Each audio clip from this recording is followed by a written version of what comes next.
Hello, I am the Ronin Pawn, and welcome to a twitch.tv/Ronin Pawn live stream on twitch.tv/Ronin Pawn. Yes, it's our first, officially scheduled Thursday Clustertruck live stream. And I'm on time, I guess. I'm figuring between noon and 2 if I can, we'll see. My sleep schedule being not a sleep schedule, basically. But, I'm pretty proud to be able, I'm happy to be able to actually schedule a live stream and show up for it, even. Sarah says, coming to you from school lunch, so I got a solid 15 minutes before my phone's taken. Okay. Well, sadly, we won't get into the ills of Western society and the capitalist bourgeoisie, in the next 15 minutes. I don't think we'll get through it all. We're not going to get through it all. I do have a topic of discussion that I'd like to do here today. Keep me talking. But the primary activity will be cluster trucking, and particularly in the steampunk category. I now have 4th rank on the any percent leaderboards, thanks to a 14-minute 11-second run. So sub 14 is right ahead, even if we didn't do any practicing, just a matter of grinding it out. But that 14:11, the steampunk section of the run before it, the PB that was before that one, was so bad that the 14:11 came in pretty awful as well, and was still fine. It didn't lose anything over it. I'm just looking at that steampunk and going, God, if you just hit the PTBs in the first try or 3, there's so much time here to save here. So I promised myself I would not run the full game again until or unless I had put some time into the steampunk segment. So I'll get Clustertruck opening up in the background here, and in the meanwhile, the topic of today's discussion being who the real problem is here, and it being you. In the realm of capitalism, socialism, of just our world turning to shit as it is, and people have been saying, forever that the world's going to hell in a handbasket, that sort of a thing. Old men are very, very prone to that perspective, to see things changing and to say, it's all going downhill. That's like a moralistic kind of a judgment that has been applied from an old generation looking at the ways of a new generation and saying, the morals of this world are going down. Whereas what I think we're looking at today is a bit more objective. The world is slightly on fire. I don't know if you've noticed. You've listened to the scientists. I don't know if you've noticed the massive changes in our seasons and our weather patterns and flooding and just all kinds of shit that was used to be once every 20 or 30 years we'll have a big one that's now is it the August fucking hurricane coming into Kansas? Shit is changing, yo. And some of these things are objective and not cultural. And the question is, how have we gotten here? Why are we here? We all know what the problem is. We all know what the solutions are. In America, just because I happen to live here, in America, 80% of the populace wants national socialized healthcare. So that's a majority consensus in a democracy for a thing that everybody else in the modern first world nation has already. Why don't we have it? What could be the problem? It's you. Spoilers. You're the problem. But let's actually run a little bit of Clustertruck here too. So the first problem child in Clustertruck is 8.3. It is your first PTB coming into this world, and it's the hardest of them. It's the most difficult of the PTBs that you'll be doing in this world. Unless you're going for an 8.7 thing. Even then, I would say 8.7 is easier to get than this 8.3 that I just put in pretty easily. But we're trying to get up over the thing I just smashed by, this cog. We've got to get high enough to go over the cog, but low enough to go underneath that big old air balloon that's ahead. So look at this needle that we're threading. And then we got to clear that too. That cog in the middle is another one. Fuck 8-3, all my homies hate it, says Shrazzies. Yeah, your homies are the problem. This country and the world capitalist. Yeah, 8-3 is the beginning of the steampunk PTB nightmare. And for me, it's been a special kind of a nightmare. Because I feel that, like, my neurological issues have been a big factor in my ability to come into this level after I've done, what would it be at that point? 70 some levels, 70 levels, come into 72, 73 levels. I come into this world after all of that, and then I have to start doing this shit. The turn around, the jump, turn, the mouse swing is the problem for me. My wrist frequently is like, I'm not doing that right now. I just won't do that. And then we do what we're doing right now for several minutes straight, and you see that little jitter right at the end where it went on the mouse when I turned around. That's what I'm talking about. Like, you can watch my view turn around smoothly and then get to a certain point and it'll go whoop.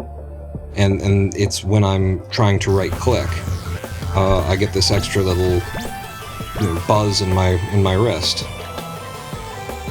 Okay, I missed the goal there, but I got the hit. That's the important part. And I had a very consistent setup for this. If I can just think it through and make it part of muscle memory. I'm doing it right now. I'm thinking about it right now and trying to put it in correctly. That's a little low, but it works. Okay.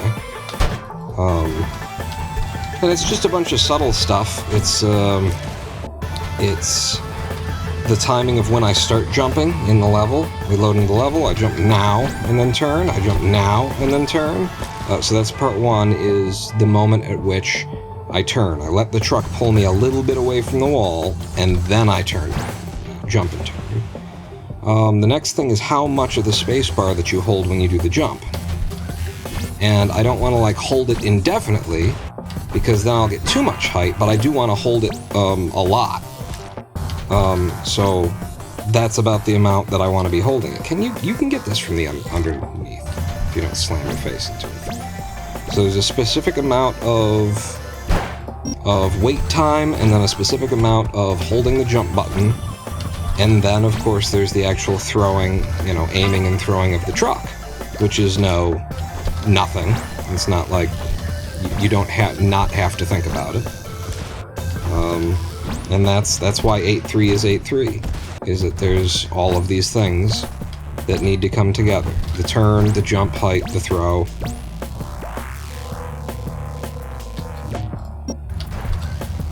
And it's especially frustrating when you're coming in from the previous level, clearing 8-2. And you come into this level, and look at that. See, look at what this truck decided to do, because I came in from the previous level. So you come in and that happens, and now you have to reset. You've already taken a loss, but you're also, by resetting, you're throwing yourself out of the pattern. You had a timing. You had a lot of things that needed to happen over the course of the next 3/4 to 1.5 seconds. And I've just come in and had this shit happen to me. So what do? Well, you try to reset while you're coming out of the level. And half the time it works that you reset it. But the other thing is that the reset also throws you out of the timing, Here I am practicing this, like this, and I can get into a nice rhythm of the timing and try and do it the right way that I want to. When you come in from out of the level, you're not in that rhythm, you don't have that timing, and then the timing that you need is disrupted by this little moment of reset that you have to do. These are all the reasons why 8-3 goes to tits. Just sharing them with you up front, so that when we spend the rest of the day watching 8-3 go to tits, you'll know why. And something that I actually considered was, I swear, I think it was probably in, I mean, the only runs that I've been verifying for Clustertruck have been yours, Sarah. And so, in one of your runs, or I swear I saw somebody do one of these and bring it all the way through. And the thing is, when you count up the like 3 deaths that I usually take on this level before it comes in for me, it ends up taking 12 seconds for the 2-second death, 2-second death, 2-second death. So I got 6 seconds into the level, a little bit more than 6 probably, and then I get it in with like a 5 to 6 second clear. So it's 12 seconds. It takes 12 seconds. So if I just pause bounce it, I don't know what I'd do at the end there. But the other way, you know, I used to do this a different way. In fact, let's see if I could... Because you can just get on the outside and lev it in, can't you? Yeah, you don't gotta fuck with the trucks as long as you've got the levitation. So I gotta figure out what I need. And then keep the height we need in order to hit the goal from the underneath. It's a 9.4. And if you come in and get that first try, okay, this would not be desirable. What do you mean the balloon is stronger than the truck? You come in and you get this first try. Okay, those ropes are deadly. I figured they wouldn't be.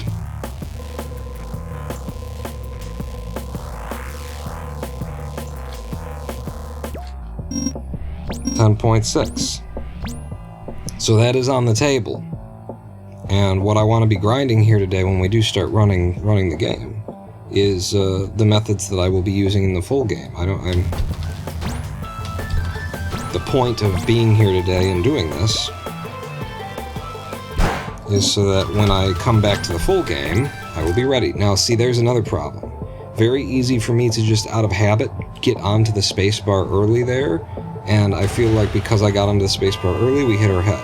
I need to stay off the spacebar and then come onto it once I'm sort of underneath the airship. The dirigible. How many times do you get to use the word dirigible in anybody's day? Huh? I think I might have missed that one. Uh-oh. It's very close. A good way to practice this, if you are trying to practice the PTB version of it, is 1, figure out what you have to do. For my setup, you know, a lot of people have setups to do different things. God. You know, you see Emily does like a movement that's like that on every level. It's weird. She comes out and then comes into the window, and everybody's got their own movement. Figure out your own movement, figure out what you need to do. But then, instead of just going for a clear of this level, practice to get a sub 5 second clear of this level. Practice to get a new IL leaderboard. That's how you do it? But yeah, practice to get like the real deal, the full, the best you can, because that will force you to start caring about your horizontal here as well, so that you can just be going straight and at the right height. And in order to get the fastest clear, you have to not hit the strafe keys at all after this. So you need the straightest friggin' line down there. You need to be able to just get on the space bar and maintain height, and maybe hit lev once, or ideally not at all, in order to get the fastest kind of a clear that you can get out of here. And just by trying for that, when it comes time to put in an easier, you know, or put in just anything, it doesn't matter that you get it there, you know, with the perfect speed, the best speeds. Your gameplay is going to be generally so much tighter. You're going to be throwing your darts in such a closer, you know, little bullseye area there, that the ways that you'll be missing are going to be ways that you'll survive. So aim for a lower, you know, a better time than you actually need when you're practicing. This level in particular, anyway. That's how I went about it, and after I had done that, look at this. It's a 5-2.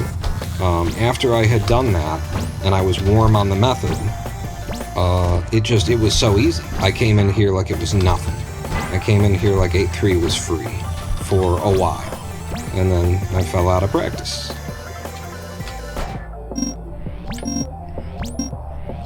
You hit it the way that Emily hits it. In Steampunk. So that's 8.3, and we could practice that all day, and we kind of will end up practicing that all day. But then you come into the next level, and you gotta do, basically the same stuff. What I think I really need to do is commit to clearing the bottom, the underside, pretty much every time. You're losing so much time to feeding it back in.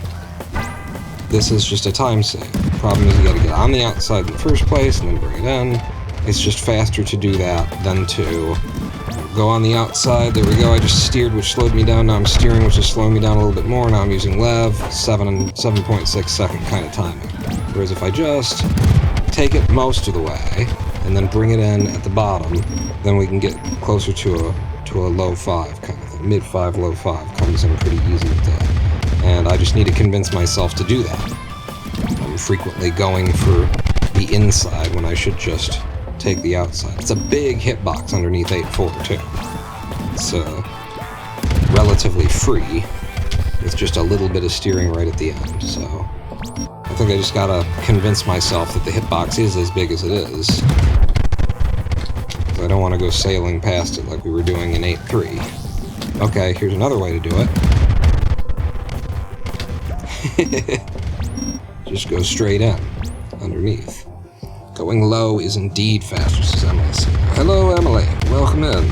Are you here for the socialist rant that's going to go on, or the Clustertruck? Because it could break either direction. A lot of people follow me for the socialist ranting. I gotta say. And then I ate this. This would be... Look at that. I didn't move at all. I chose not to, even though I knew. This would be best if you could get, a shot that was perfectly straight. You didn't have to touch it, but usually you have to touch it at the end. It's a sub 5. This one's pretty short for the Steampunk PTBs. 4.8. There's no real problem. 8.4, 8.5, 8.6 are all the same deal. It's just a matter of can you do it after... you've just put in 75 levels of different methods, and then you gotta do it. And you're fighting the resets and whatnot.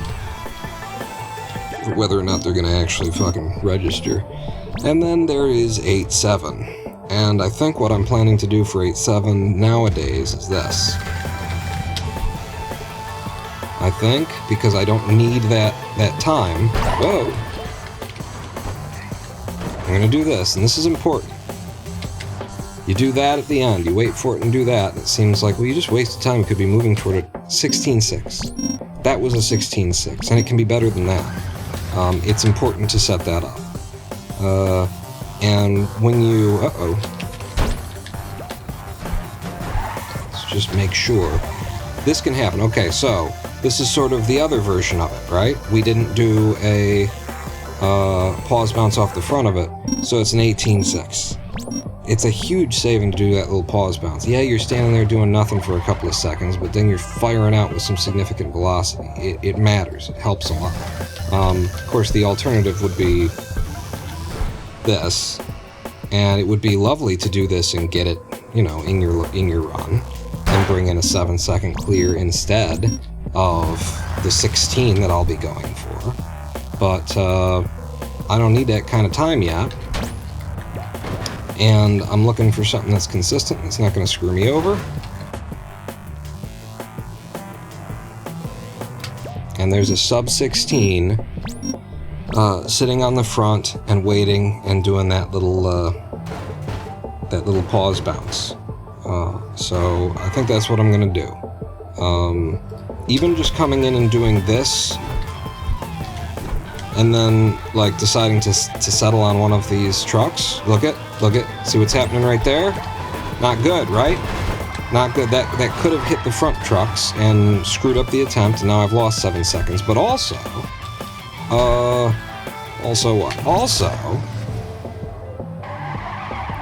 when I did that, you saw that it took me 2 attempts to... Look, there's one, and then there's the one that actually worked, and now I'm holding it back. So that first attempt has already lost me a couple of seconds, and there's no reason to lose seconds here when I could just walk down, and don't screw it up, walk down, take my time, set up one of these.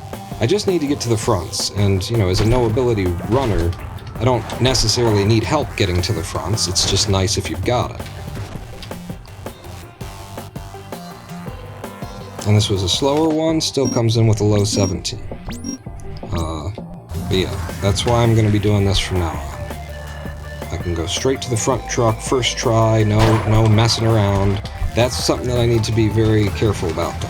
What I just did there, I need to land on one of the truck's backs specifically. I don't want to mess with the truck. I want them to keep their speed. I want them to get to the front as quickly as possible so that I can use them to pause, bounce, and go to goal. So that's my 8-7. What the hell is 8-8?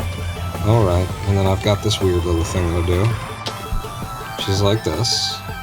Hopefully you get one that's perfectly straight and you just hold spacebar, and every so often click the levitation.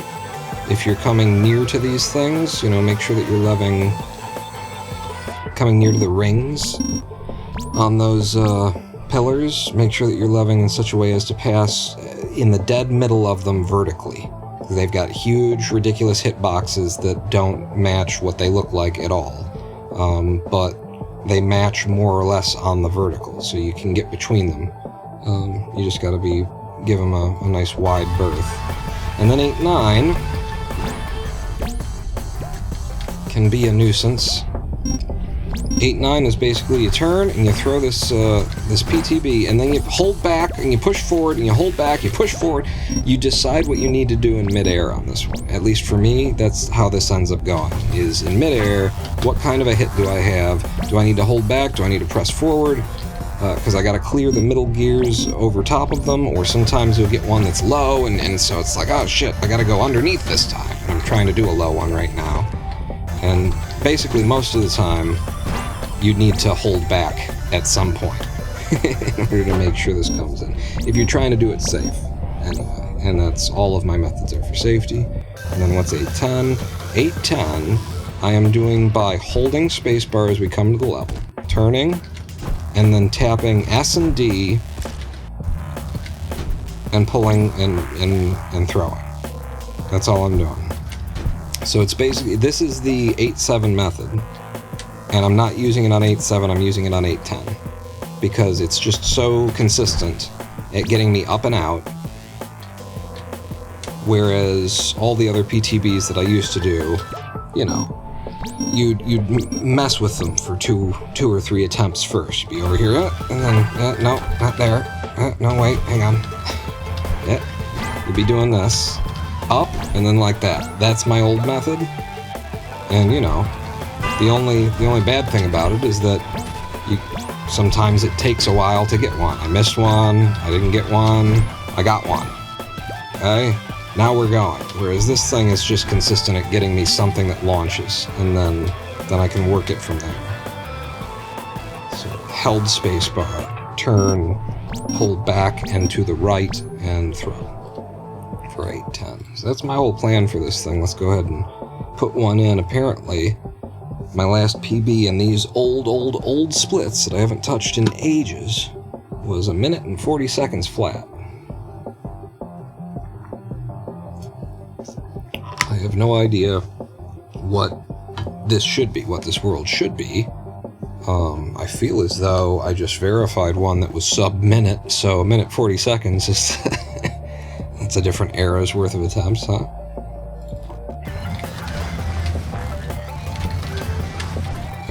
I gotta warm up on my pause bounce entrances. I haven't done a single one today.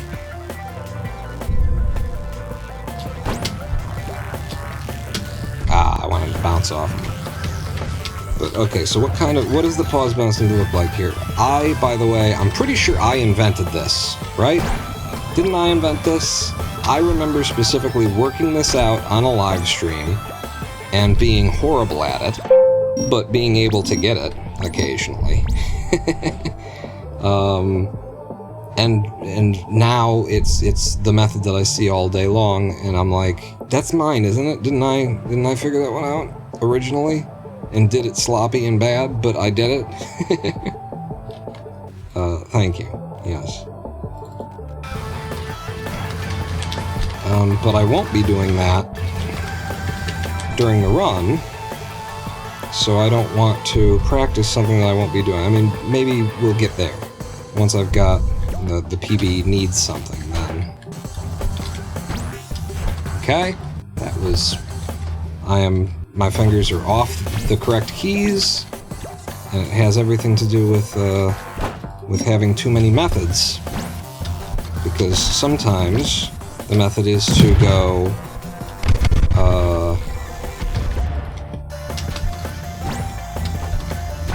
is to hit the, is to hold it. Oh! Going under. No, see, now that's what I don't want to do. But I did it here. I got stuck in the pause menu, so we're losing time. Oh, this sucks. Yeah. Not really worth going on, huh? Alright. Ooh. Cool, thank you. How do you want to do this one? I just, like, every time that you enter that I enter into 8-1, too, it's a bit nasty. It always comes in a bit nasty for me. Really.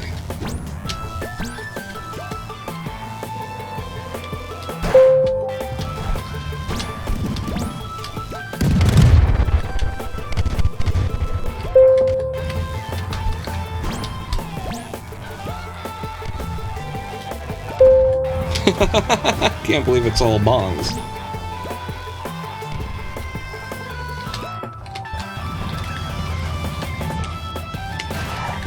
Okay.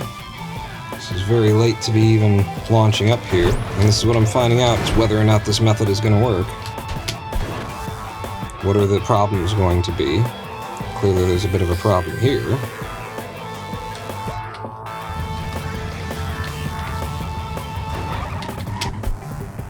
This is not a good one.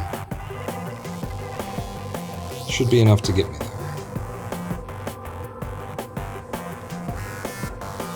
And without having to struggle. A lot of times I end up having to struggle. I don't know, there's going to be a little bit of struggle here.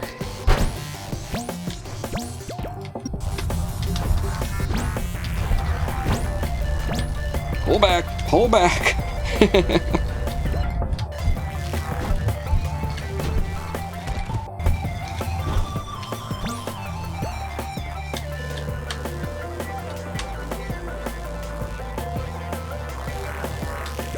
Run faster, jump higher. Okay. There's immediately a little bit of time save. We were as much as 6.9 seconds ahead there. What would you do if you adopted an abused dog? She had 11 puppies you weren't expecting. I just want them to find good homes and tell someone. Abused dog, she had 11 puppies, wasn't expecting them. Yeah, I would probably just want them to find good homes and to tell someone. That's about it, you know. There you go. And I'd sell them, because I'm a capitalist swine. Okay, so there's 3-second time save without even really putting in an effort yet. Just stressed 11 puppies is a lot. Hang on. I swear this works. It works in so many of the other levels.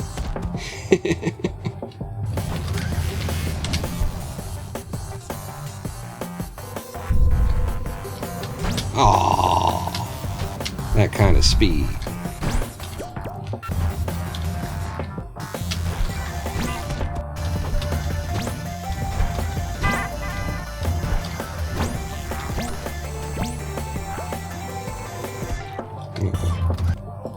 It's important that we get one before I move on, or before I reset, you know, from 8-3. We gotta get one. And remember, this is mainly for practice. I don't even know what the leaderboards look like for Steampunk right now.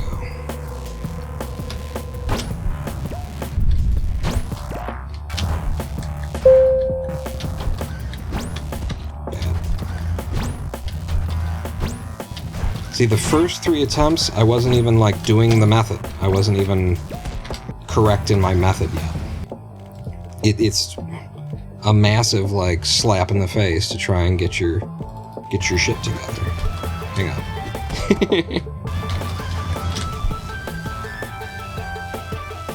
To try and suddenly switch into a set of methods that you haven't been using yet.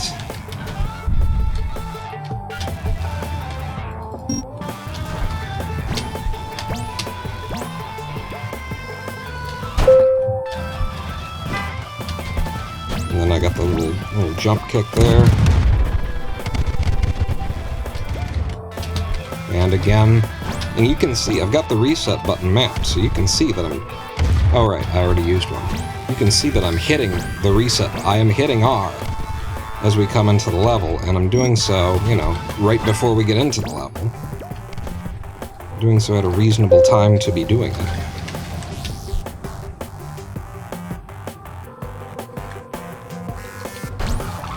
This is bad when they do this. It just means they're moving up the hill slower, and they're holding everyone back. And then I got a really bad... I didn't wait long enough to do that pause bounce, so this just all sucked. Oh, you don't want to ever hit reset here. If you don't get it, pull it back and set it up again. This is a much better hit than last time, though. Over the truck cannon. Just hold space. Go all the way there without dropping any trucks.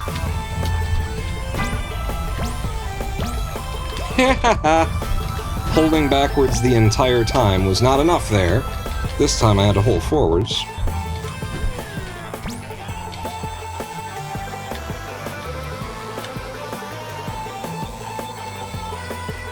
Okay. Golding all over these splits. Some best down to 119.34. It's your reset key on RQ. R.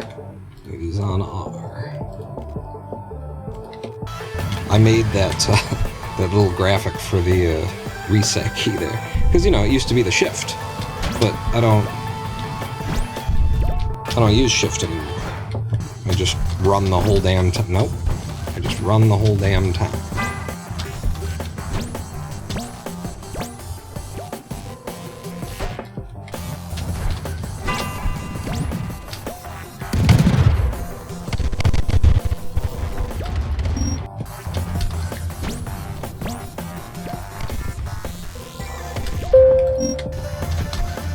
See, and that wasn't even like I was leving, I was steering, and it was still faster than we've ever done it before. Get me up there. Okay, good timing. Get on the front of them. Wait. Beautiful. It's a very good one. Look at that. 16 up. Wait. I waited a little bit too long there. I should have gone a little earlier, but we got an excellent hit off of this.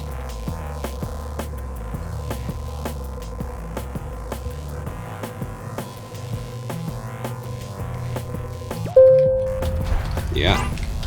I should think so. Yeah, nope. It's just...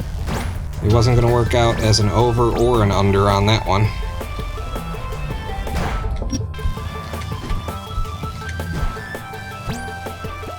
Okay. No annoying steering here, so this should be gold. Run faster, jump higher. Okay. Oh, because I had a reset, so no, it's not gold. The level wasn't gold, but the segment was. Amor or M? I don't know. One of them. It's either Amor or it's M. I don't know. It's so funny watching this and realizing I'll probably never beat the original World 4. Laser? Laser World? I mean, Medieval is... the world after Laser. Medieval is, before you're, before you've put some hours into it. That one just seems like impossible. The RNG involved. Honestly, Forest World, the second level, when you're playing casually for the first time, and it's probably what hooked me on this game, was the difficulty spikes.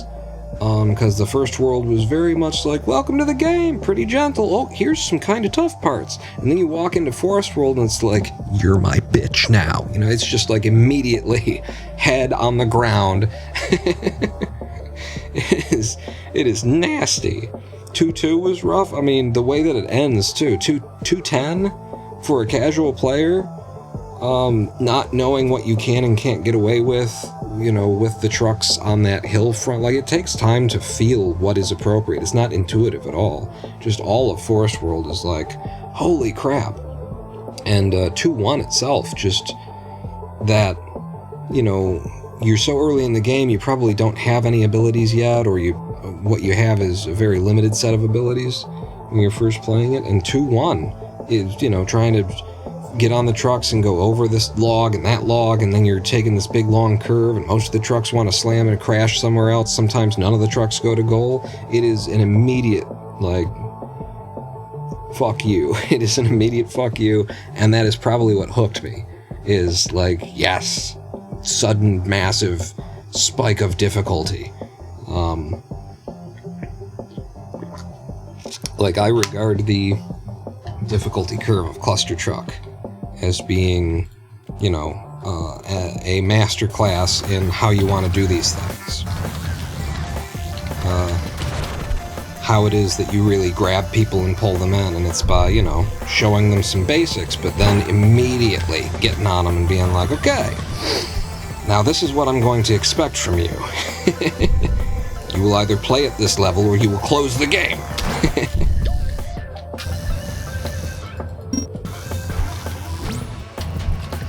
That was good. At least I entered the level the way that I wanted to. Yeah.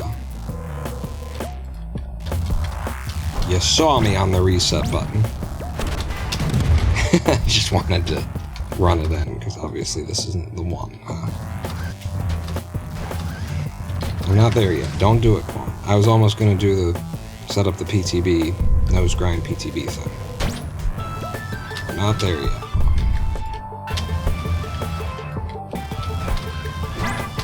Nope.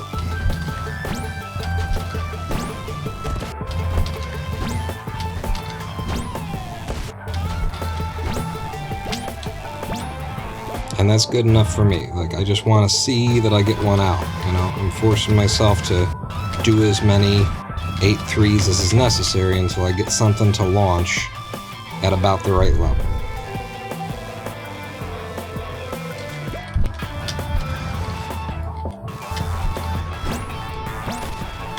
Okay, this is not particularly helpful. Outside right.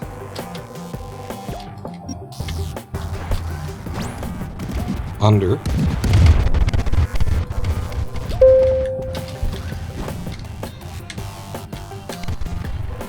Very bad directionality on this one.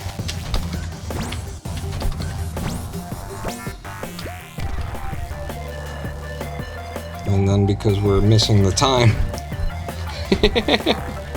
that doesn't go. Nope.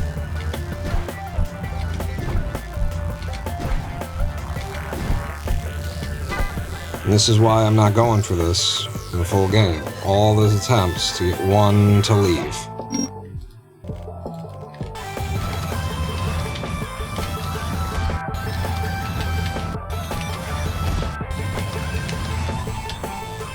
And I really like that I'm going to be going like sub 14.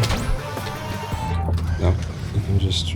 I'm going to be going sub 14 with a run that is designed for like consistency. It's not taking any other risks. There's not a single sci-fi PTB in this thing. You got to pay attention. You got to pick your truck. Pick your truck. Always pick your truck. I've picked my truck. It's this one. Okay, bad pick. A little bit too much speed to land the front one from that truck. No. There you go. That's the kind of pause bounce you want, and you don't have to pick a truck. You can just go straight to goal.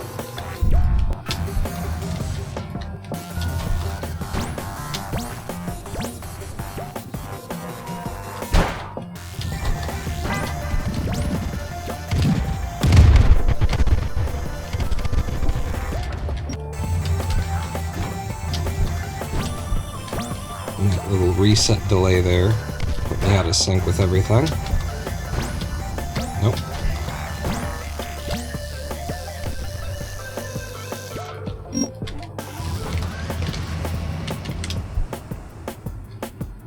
Oh, good. All the front trucks went away, so this is now just a slower level. Slower level than a better one that didn't have the trucks go away. With this method, there's nothing I can do about that. I said never reset on the level. Although maybe I had to because of the height that I was going to get. This is bad. This is a bad hit, bad direction, bad everything. And I don't want to have to steer it, because now we're losing speed because I steered it.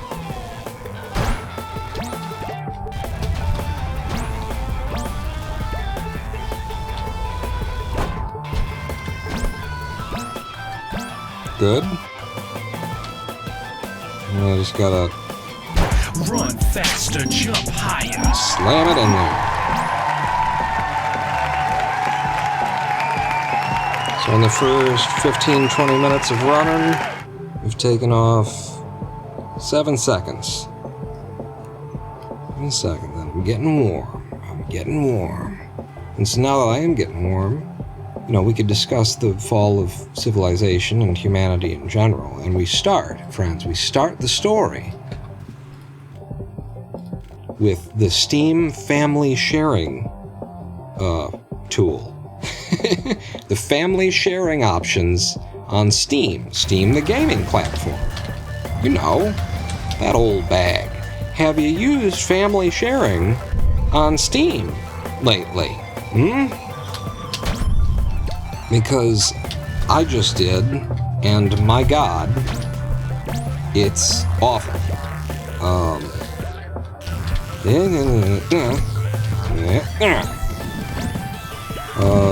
What you have to do in order to link another computer up to your account so that computer can, pull from your libraries in the same household and everything like that. You have to log in to that computer as yourself. I didn't know where I would get under there. To log into that computer as yourself on your own account, which is somebody else's computer and somebody else's account that you're linking to. You have to log in with your password on that computer first. Okay, guys.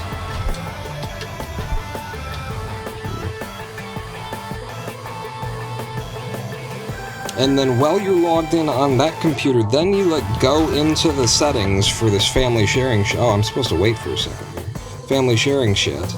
And you make modifications to you basically authorize the computer that you're currently logged in on to run, to be you, to access your account. And now that just dies.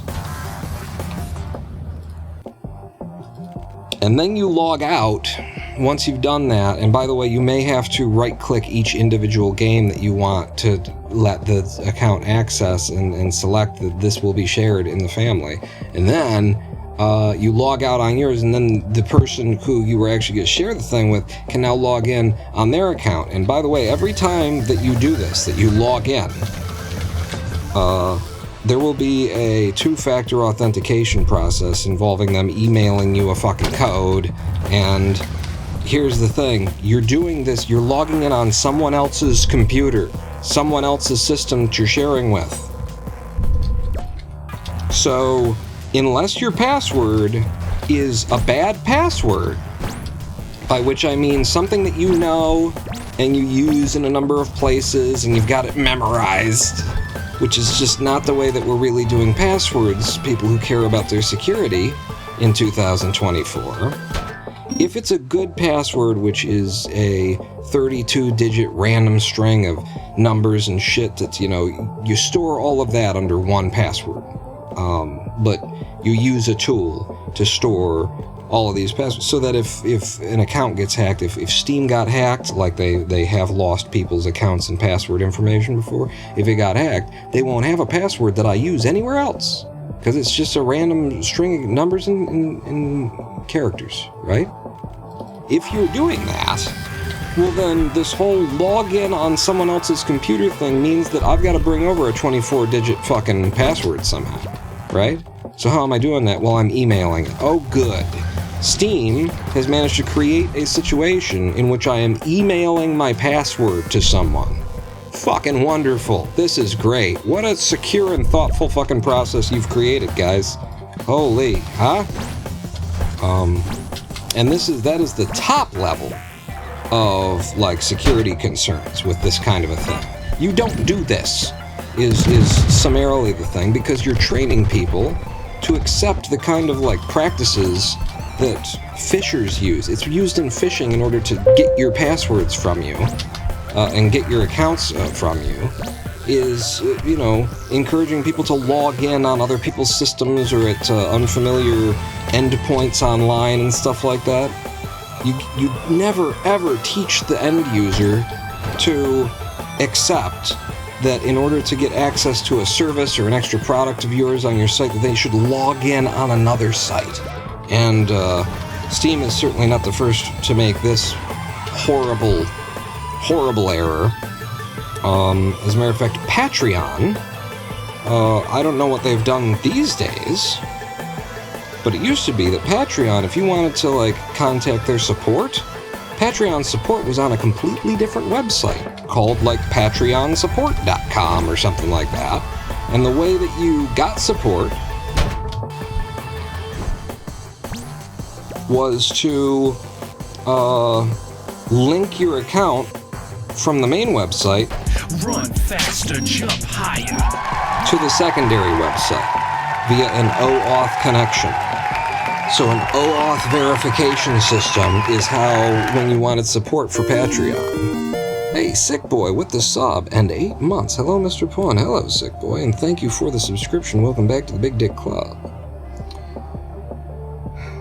What was I saying? On Patreon, if you needed support for the site, either as a customer or a creator, they're encouraging you to go onto a site that has a similar name, but it's different, and then connect your account via an OAuth system, giving all of the information about your account, your name and address and everything like that, to this other website. That is the worst fucking practice that you could possibly do. You are training people to accept that as normal, and then to, hey, ATT.net or whatever the fuck they are, Comcast, Xfinity, like these major sites, maybe they also have a, Xfinity support dot something. And so I can set up a phishing website now that looks like it's associated with Twitter or X or something like that, put it up in a country where you won't be able to take it down very easily. And use OAuth in order to get you to agree to, scrubbing your data, or just put a password field there and tell you to give me your password. Because I'm Xfinity. I'm Patreon. Sure I am. You don't know any different. I'll make it look like it's for real. Steam has created a system that encourages people to become the victims of phishing by training them to log in on other people's computers using their password. You know what else could be going on here? Is the person whose computer you're logging on, that individual could be running a keylogger. So you're typing in the password that you use on Steam and probably elsewhere if you know this thing from heart. And they've got a keylogger on their machine. And you say, well, but the person that I'm sharing my library with is someone who I trust. Okay, you trust them. Do you trust them to have never gotten a virus or spyware that has a keylogger embedded in it and that sends the keylog back to the virus maker, the hackers? You fucking idiot. You don't... I trust them. It's not about them. Do you trust that they've never been to a porn website that they've never downloaded a pirated piece of software that had something embedded in it? I trust them. Oh, good. Good for you. You're learning all of the wrong fucking security habits, and you're being taught them by a major corporation that has a monopoly on gaming.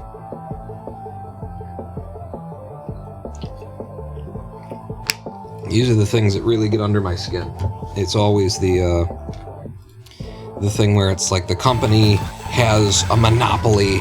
They're, they're dominant in the marketplace, and so they have all the money, they can set their prices, they can decide what the terms are, they can invent a bullshit family sharing system that is really just there to make it as inconvenient as possible for you to do this, because they don't want you ending up sharing, you know, they're just trying to make it so that it's really hard for you to share your account with someone who you're not living with, who isn't a family member, because, you know, that's money leaving their pockets.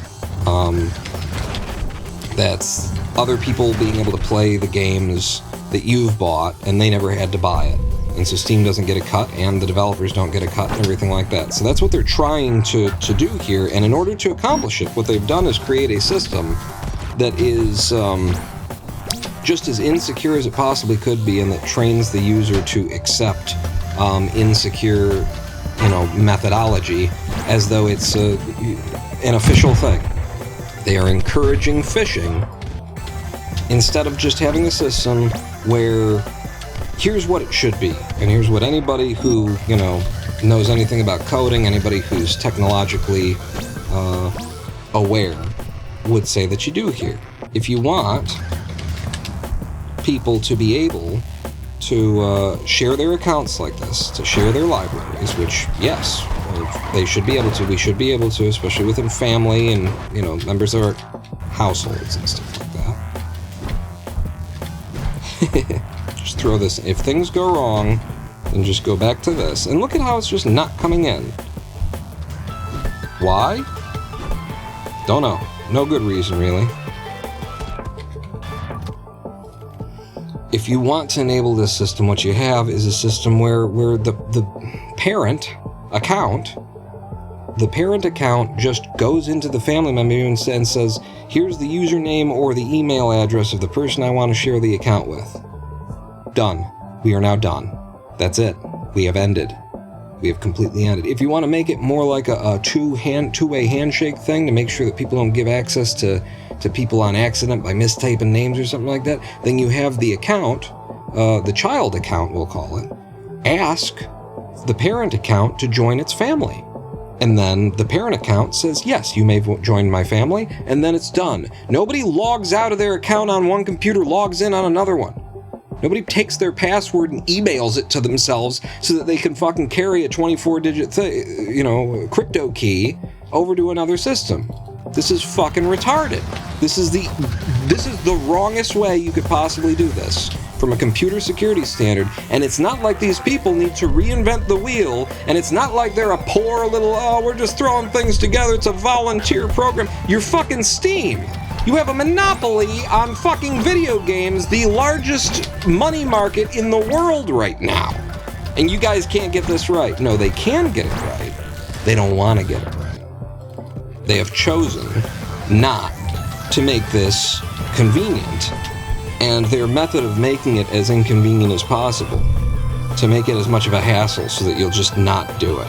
And, you know, maybe somebody will just start buying copies of the game again. Oh, what are you doing, Paul? I don't know, but I'm doing it. For, like, their kids or whatever it is that we're doing this for. You know, their version of a solution for their corporation that completely throws the fucking customer and the internet at large and, you know, computing security under the bus. Well, it does that thing. That's where I was going with that. Their solution throws all of that shit under the bus. And it's just fucked up. It's especially fucked up in the light of that they are a monopoly. In the light that, and yes, they have competitors, oh yeah, good old games and whatnot like that. They don't have any real competitors. Get real.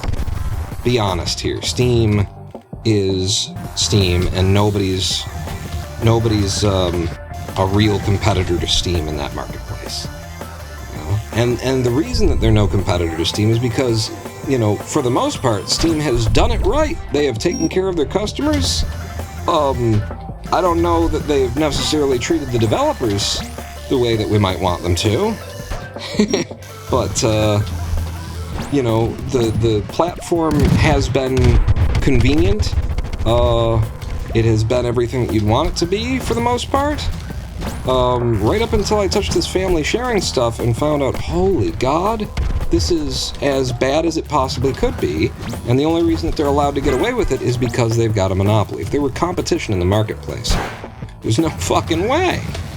There would be a competitor immediately, pushing their platform as, bring your friends, share it with you, because Steam has gone out of their way to make this just teeth-pullingly annoying. And by the way, the FAQ that you'd have to look at to know what you need to do in order to make this work doesn't tell you what you need to do. It vaguely insinuates some things and doesn't actually tell you what needs to happen, and then it immediately goes on to, here are all the things you're not allowed to do with the games that you own in family sharing. That's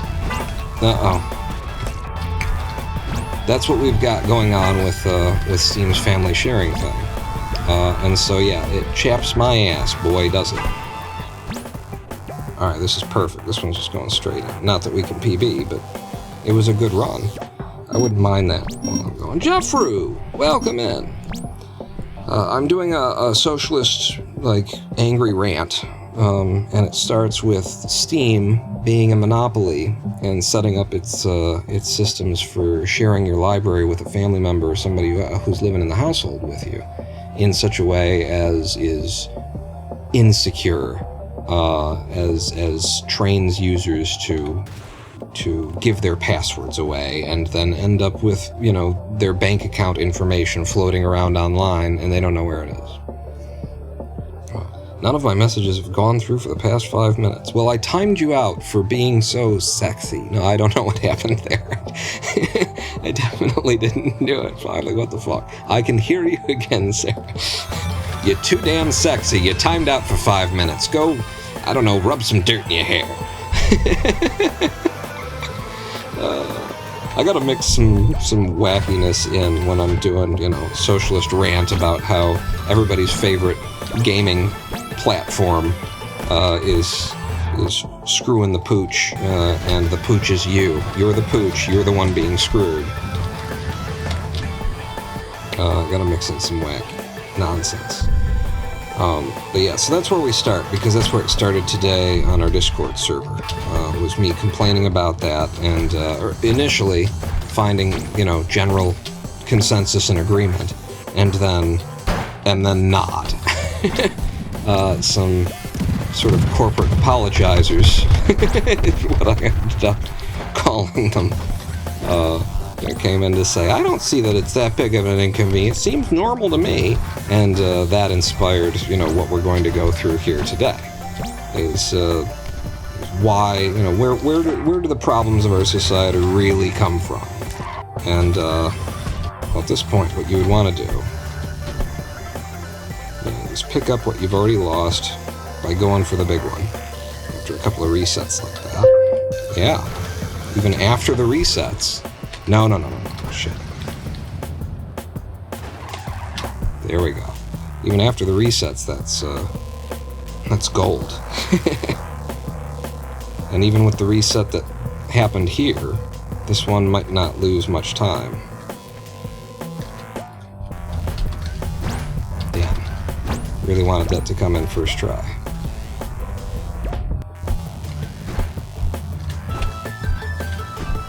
There you go. Can we still PB on this? Run faster, jump higher. We can. It's a sub 130. So, okay.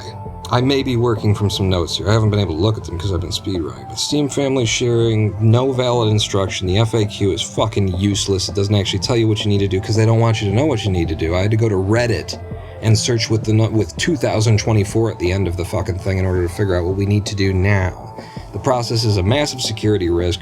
Password entry on another machine. You have to email a complex password if you're using one. Keyloggers are a thing that exists, so you should never be typing your password in on an unfamiliar computer. Malware with keyloggers exists, so even if you trust the person whose computer it is, it doesn't fucking matter. Your password can still end up in the hands of somebody who doesn't want it, and it's a bad practice generally that trains you to accept phishing behavior. The same behavior that hackers use in order to phish, to just get you to give them your fucking password. That's where we start on this rant. The next piece is that we had to recover a password in order to do this. Lady Pawn. I'm setting up Lady Pawn to be able to use my account. I just bought her a bunch of Lego games. Humble Bundle right now. Hey, free advertising for a company that I don't, hate. Humble Bundle right now is selling, they've got a bundle up that is like all of the friggin' Lego games. And so if you're a fan of the Lego style of games, for $15, you end up with like 19 or so. I don't know how many it was. It was a lot of friggin' Lego games. Now, Lady Pawn is a huge fan of the Lego games, so she actually already has them all. Except for 5 of them that were in whatever this list is. And $15, you get 5 games that she doesn't have in a series that she's, that she loves. That's $3 a piece, right? $3 a piece? Yeah, here's your $15, and what she didn't have already was like all of the Batman Lego games, apparently. So we got those, Batman Lego, and then what else? I think there was a Lord of the Rings game that she didn't have, and something else, one other property that I don't quite recall. So yeah, now she's got those 5 and she's got them on PC, but also she's got all these other Lego games that she does already have, but she's got most of them on the Switch. And now she's got them on PC as well, and she can replay them and, have whatever more options might be available on the PC versions and stuff like that. So good deal all around. If you're into the Lego games, check out what Humble Bundle's doing right now, because that's a deal. That is one hell of a deal for you if you're into those titles. But so I'm setting up, this whole Steam thing started with setting up Lady Pawn to access my library after I buy the games and put them on my account. That's just how we've been doing it. I've got over 200 games in my account from being a, YouTuber that developers would send codes to for free and offer them to me, and I accepted a lot of them that I just never got around to playing, which it sucks. I don't like that that's the way it worked, but that is kind of the way that it has to work, because I don't know whether I'm ever going to play them. If they look interesting enough to me that I might cover them, then it's in the developer's best interest that I just take it, and then maybe I'll cover it. If I don't take it because maybe I won't, then it's never gonna, that doesn't help anybody.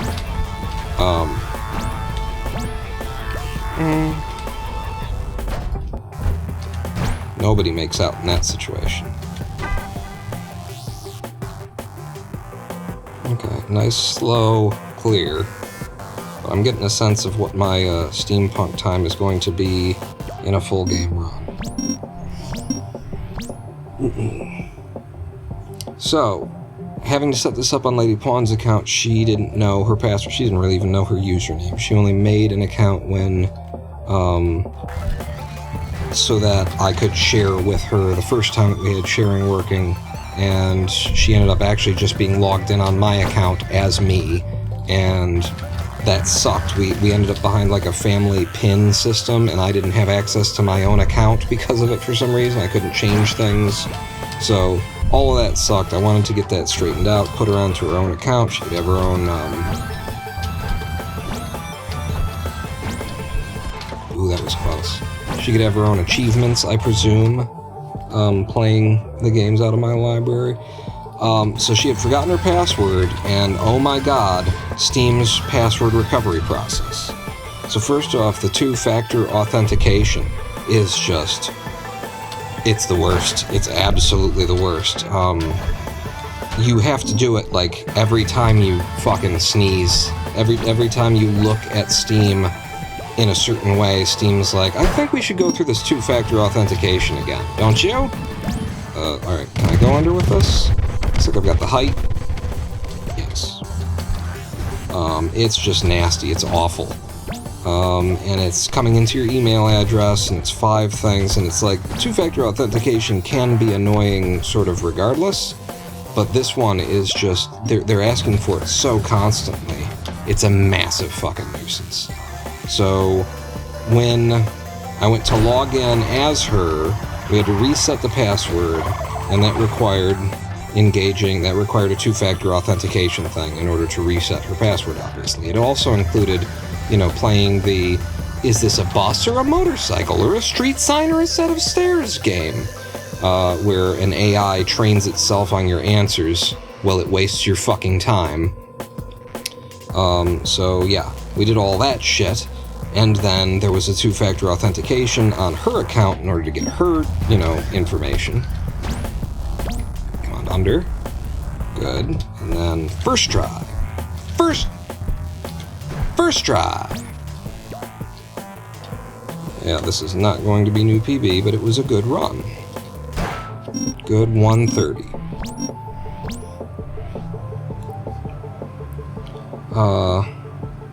So we go through the goddamn find the bus shit for 15 minutes. I'm now reading from my notes.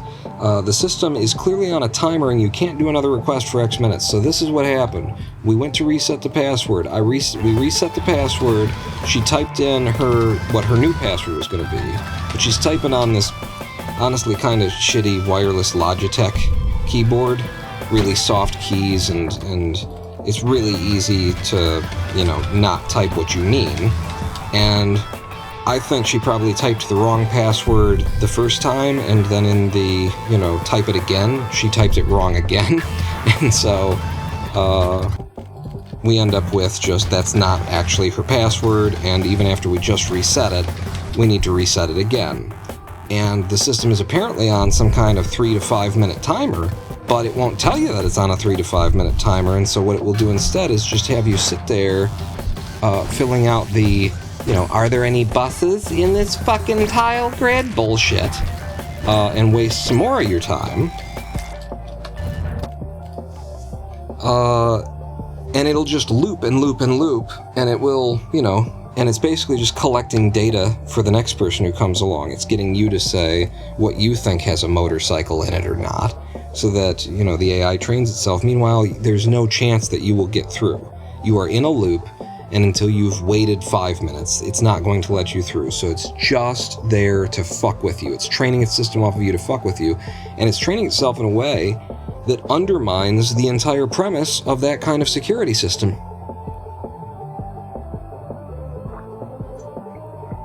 Because the premise here is pick the buses so that an AI can't come along that's been trained on picking buses. That's the concept here, is they're trying to defeat automated systems. But then the system decides to start training itself on your answers. So if I am an automated system that's clicking the buttons randomly or guessing based off of having been trained, then you're training your data based off of the same system that you're trying to prevent getting access. This is fucking retarded. This doesn't make any goddamn sense. It is now, at this point, just a way of wasting my time. That's all that this is at this point. It cannot be justified as a security system because you're training data off of the thing that you're trying to prevent getting access. So you're just wasting my time now. And fuck you too.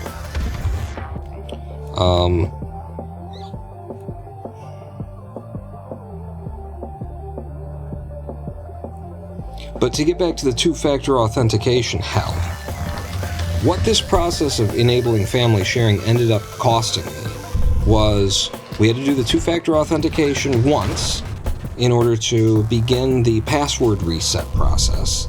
And then because the password was wrong, because the keyboard sucked and we couldn't see, by the way, Steam, aren't you supposed to give the option of being able to see the password as you type it? Because we had to do it again, we had to do two-factor authentication again on her computer, and then, because the family sharing process is that I have to log in under my account on her computer, that requires another 2FA process for me, which requires me to email the fucking password, which is just insecure as shit, to Lady Pawn, in order to try and log in there. So we get logged in there as me, And then we do the whole process, which is just fucking ridiculous, and I've already spoken to, it shouldn't be this way, it's incredibly insecure, what are you doing? And then I log out and have to log in back as her, which means another 2FA fucking process. Another two-factor authentication. I think it was 6 2FAs over the course of doing this thing, and we're not done with the two-factor authentication because Steam has just gotten me to send my password to someone over email, which means that password is now dead to me if I want to resecure my account, and I do. So in order to resecure my account, I'm going to change my password now, which means that I need another two-factor authentication process. I think it was 8 times that I went through 2FA on Steam in order to do this simple fucking thing. It could have been as simple as go on my account and type in Lady Pawn's email address and say to acknowledge that I want this account to have access to mine.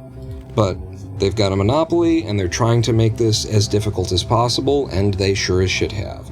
Is this the only way to fucking get it set up? There is apparently, I could have made the process easier if I had Steam on my phone, which I don't have any reason to have Steam on my phone, but I think that there's something with Steam Guard where the two-factor authentication process I could have done it another way, where I wouldn't have had to email myself the fucking password or something like that. That's what Noah was talking about. And I don't know what it is because I haven't used it because I don't have Steam on my phone, and I'm not going to install Steam on my phone when I don't have any use for it. It's just another program on my phone that's going to ask for, permissions. It's going to give me notifications about shit that I don't want, and I'm not using it on my phone. It's a PC application in my world. That's why I'm using it. That's what I'm using it for. It's PC gaming, not phone gaming. I honestly don't think of Steam at all when it comes to whether or not I'm going to have a game on my phone. I think of, Google Play and shit, right? That's just not even in my codex of what's going on here.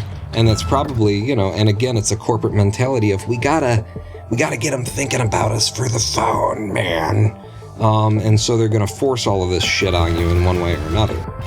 But yeah, it was an 8 two-factor authentication process because Steam doesn't hang on to any tickets, which is how you would write this system if you weren't fucking retarded. You would have a two-factor authentication system that then provides, the computer that you're on with a ticket that says this person uses this computer. They don't have to do fucking 2FA every single time they breathe on the keyboard.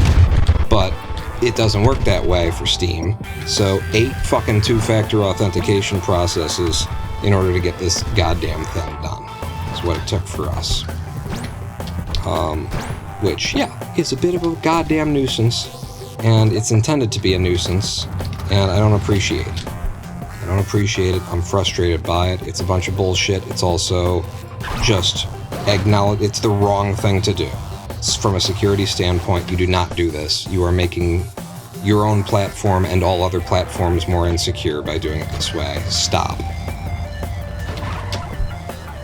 Good launch here. And the experience that I'm getting by doing 8.8 right now this way is I'm finding out how I can get that good launch more consistently. Alright, fuck it. Let's go in with this. At least I don't have to reset. And then hold the space bar. Come up, pull back a little bit, throw, and go straight to goal. Just like that. That was another 130. Very nice. But yeah, so if you want to do family sharing with Steam across your accounts, you either carry your fucking cell phone with you the whole time in order to do all this shit, or you're running back and forth. Worst case scenario, I'm running between 2 PCs in order to get the two-factor authentication from my email and the two-factor authentication from her email. And the whole thing should just be a, here's the person who I want to have access, click, done. But they're not doing it that way. Why aren't they doing it that way? Why are they doing it this insecure, horrible, fucked up way that they shouldn't be doing it, and that anyone in computing would tell you this is the wrong way, and a bad way, and an insecure way that makes everybody, including Steam as their platform, more insecure? Why would they do it that way? Because they've got a monopoly, and their goal here is not to help their customer set up family sharing. Their goal here is to prevent you from doing that, and but while still being able to technically say that they support it. They're a monopoly. They don't have to provide the best version of the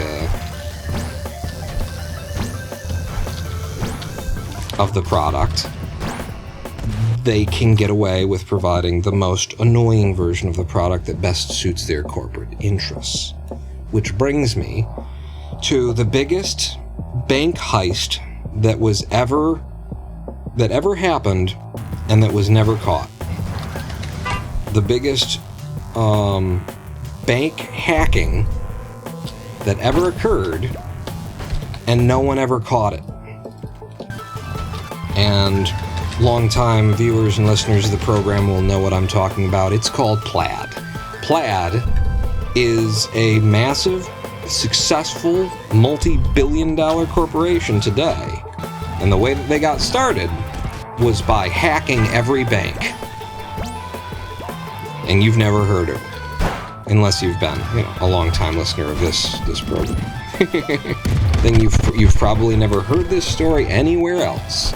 You never seen a video on Tom Scott's YouTube channel about how Plaid hacked the whole fucking corporate banking industry. That video just doesn't exist. Why doesn't it? It's an incredible story, right? If true. And oh, is it fucking true? Oh, Jesus, I'm just sitting there like we're on 8/8 instead of just doing the damn thing. Sarah hasn't heard of this. Yeah. You really should have. Look at what goes on YouTube, too. What makes the money, what people produce. And you've never heard that Plaid is a multi-billion-dollar corporation that started by stealing passwords and hacking every bank on the planet.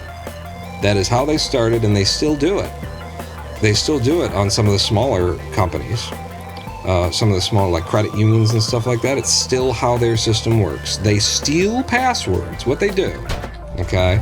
And your banking information is probably, Sarah, it is entirely possible, if not likely, that your banking information is something that I and others could buy right now because Plaid exists.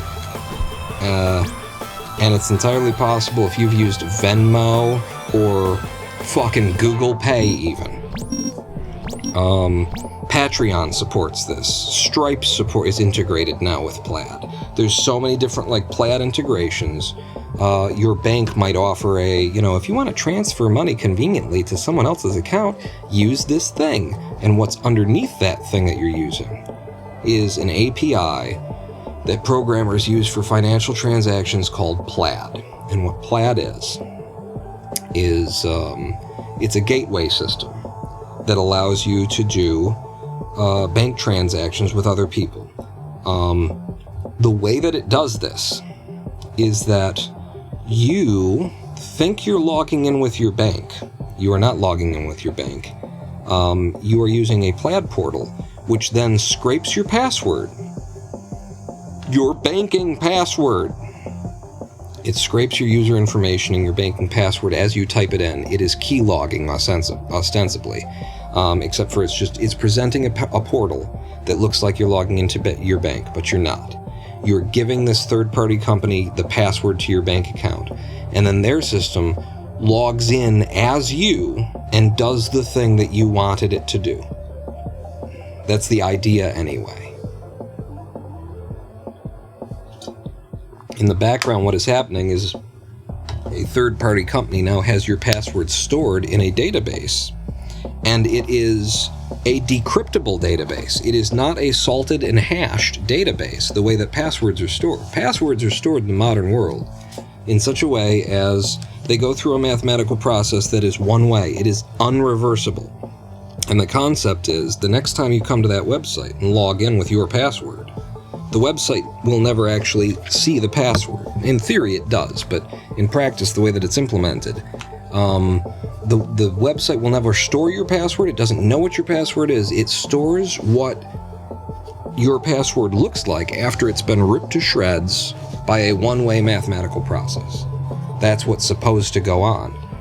And that way, your actual password is never stored anywhere, and if a hacker gets in and steals their database, what they'll have is a nasty mesh of salted hash that doesn't actually represent what your real password is. So if you're using that password at multiple locations, the hacker who breaches one place doesn't have the password for everywhere. They don't have the password at all. In fact, all they have is the salt and the hash, which is almost meaningless. And there's a lot more to be said about salting and hashing and rainbow tables and all kinds of things. But, you know, that's the basic premise of security, modern security. You don't store the actual password. Plaid stores your actual password in a simple two-way decryption. It has to, because it's logging in as you. It has to pretend to be you by putting your username and password in at your bank account's web portal to get access as you. Now, because Plaid was so successful as hackers, because that's what this is, because they were so successful at this phishing attempt that they did, they became popular amongst developers because it's an easy way to develop a financial app and just get everything working and not have to do, you know, a whole bunch of work to support a bunch of different banks. Plaid makes it easy for the developer. Because they were so successful, the major banks that started out suing Plaid, you can go and find PNC, Chase, JP Morgan, you can find all of these banks started out by suing Plaid because it was absolutely hacking. They were breaching people's accounts. And what they're doing, once they've done that, you think they're fucking altruists? You think the reason that they're doing this is just to make the world a better place for banking? No, they scrape the data, the information from within your bank account. And then they sell it. And then they sell it. So if you use Plaid, if you use Venmo, if you use any of these things that are built on top of Plaid, that have the Plaid integration in them, Plaid gets the information about how you pay your bills, where you shop online, how much money you spend each month, whether or not you've got, you know, $130,000 in a savings account, or you're broke, and then they sell that information to other people. And you did not agree to any of that shit, did you? You just tried to log in and send a bit of money to your aunt, Juniper.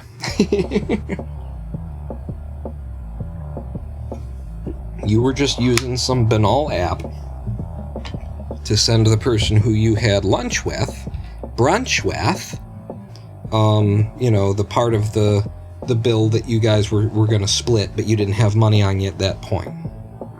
That's all you were doing.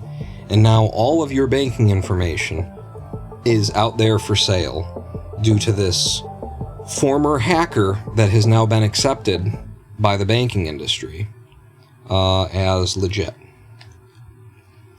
And on that note, let's have a live stream break. We've gotten through chapter 1, maybe chapter 2 of my socialist anti-capitalist rant for the day.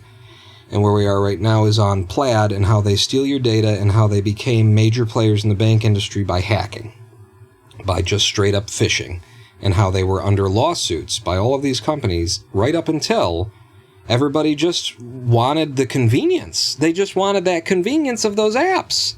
It was so convenient.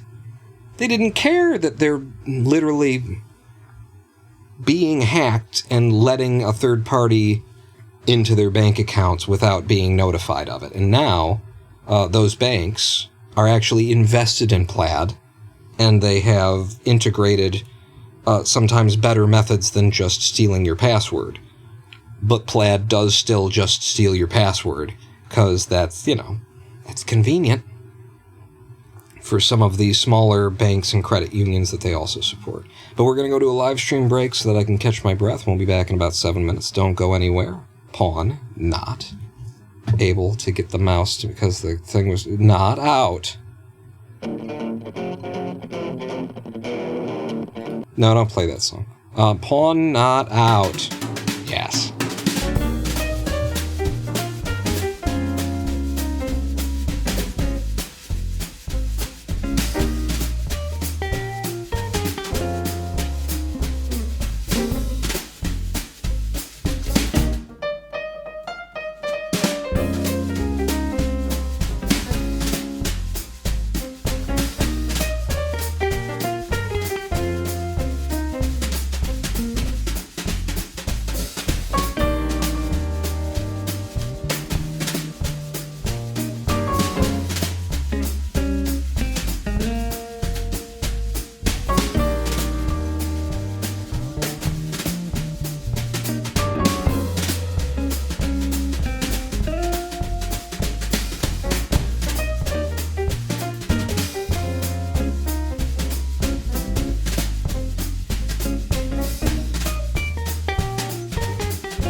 Hello, I am the Ronan Pawn, and welcome back to a twitch.tv/Ronan Pawn live stream. On twitch.tv/Ronan Pawn. Oh, goodness. Number of things happened during the live stream break for me. How was it for you? You know, what I'm trying to do is eat a little something during the live stream breaks to keep the energy up. So I went out and grabbed a yogurt, but I manhandled it so aggressively that I apparently caused it to explode, basically. Ended up with a yogurt explosion out of the little cup. I got this weird way that I've been getting the yogurt cup out, where it's like I pull the yogurt cup forward in the cardboard sheath, and then I pry it up, and that snaps one yogurt cup free of the next one. Huh? Hello, little magnets. Isn't that a big cursor you've got? It does look happy to see me, too. It's a Ronin pointer. And thank you for the bits, by the way. Yeah, so I like pull the yogurt cup forward, prise it against the packaging, and then it snaps off in my hand. And this time I just kind of, I did it a little bit quick and a little bit mannishly. And it sort of exploded in my hand. Oh, there's still music in the background? Shut up. So, one of the things that happened during the live stream break was me cleaning up the yogurt mess, and then eating the splooge of yogurt. Because I wasn't going to waste it, you know. It was still good yogurt. It just splooged out onto the other yogurt container, so that you just spoon that off, buddy. And then a cheese stick for some more calories. And right now I'm about to squeeze a strawberry, blueberry, lemon thing.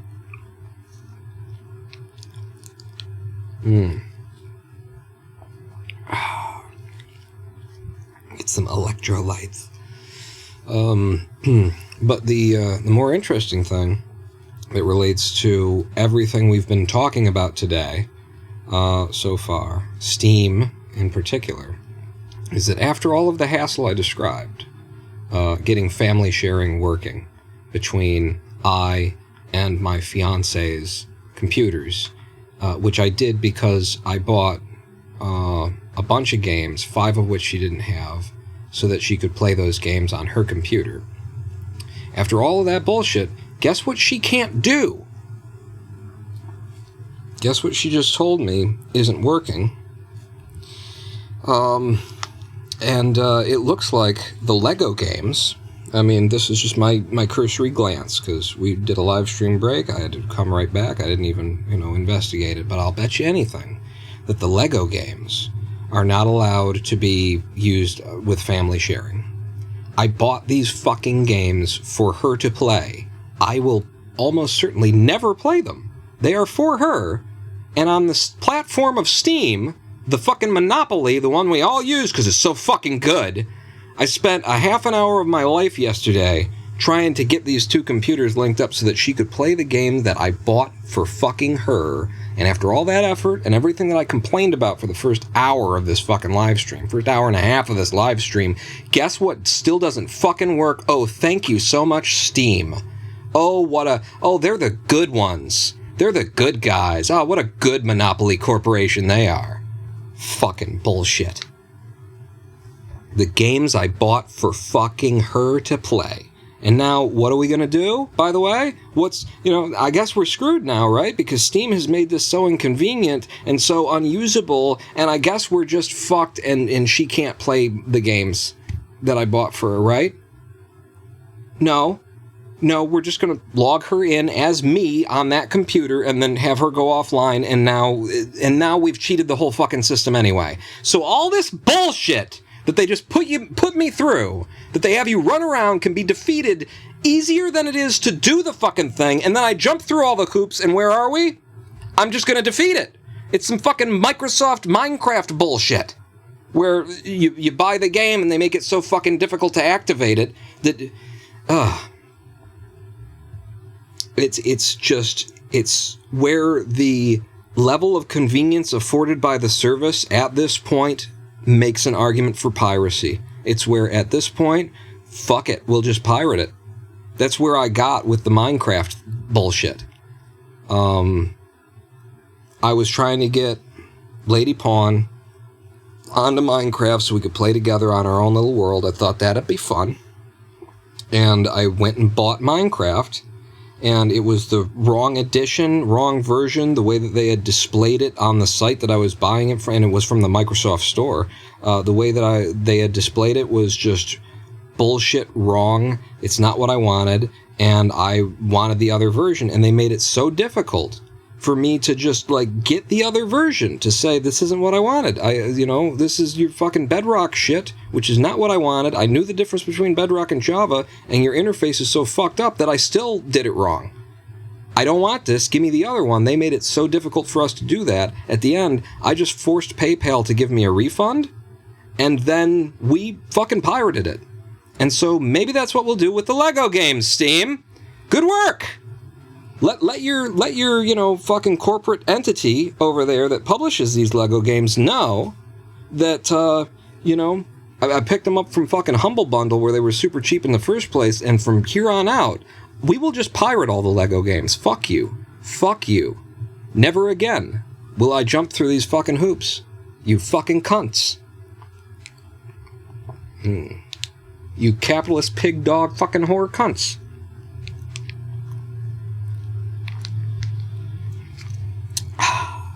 Yummy. And isn't it yummy to call them out, to burn that fucking bridge? 'Cause they deserve it, right? Which is kind of spoilers for where we're heading with all of my ranting today. We were just talking about plaid before we went on live stream break, and the last thing that Sarah said is everyone's just chill with this? Jesus Christ. Everyone is just chill with this, ? Jesus Christ, ! And yeah, that is the correct response, isn't it? Because who's the problem here? Is it Steam? Is it Lego? Is it people who publish Lego games? Who's the real problem? You get down to it. Who's the real problem? Who's the one who allows this, who keeps buying, who doesn't answer this bullshit with piracy, who you know that Jeff Bezos wants to send workers to space to die in order to move the pollution there, and has people shitting in a bag in the Amazon warehouse and pissing on your packaging in the fucking car ride here to make quotas and shit like that. He's a union-busting fucking space cowboy rocket dick, and you know who he is, and you know that Amazon is him, and you know that's how he makes his money. And where do you shop? Where do you shop? At the union busting shop? Oh, who's the problem here? Who's the problem?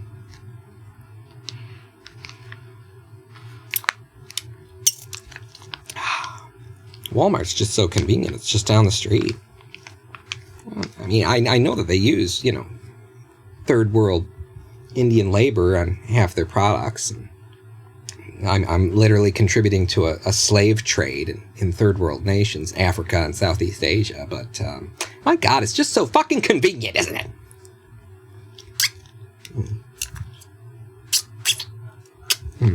Prosecutor Walton says, at least it isn't EA, which would require an account and a bunch of other bullshit.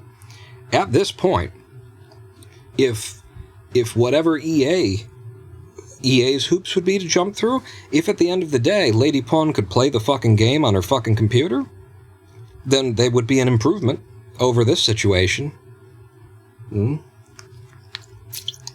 Mephistopheles says, don't worry, Pawn, I make up for being the problem when I join the revolution. That's right. That's right. We're gonna raise an army here. We're done. We're done with this shit.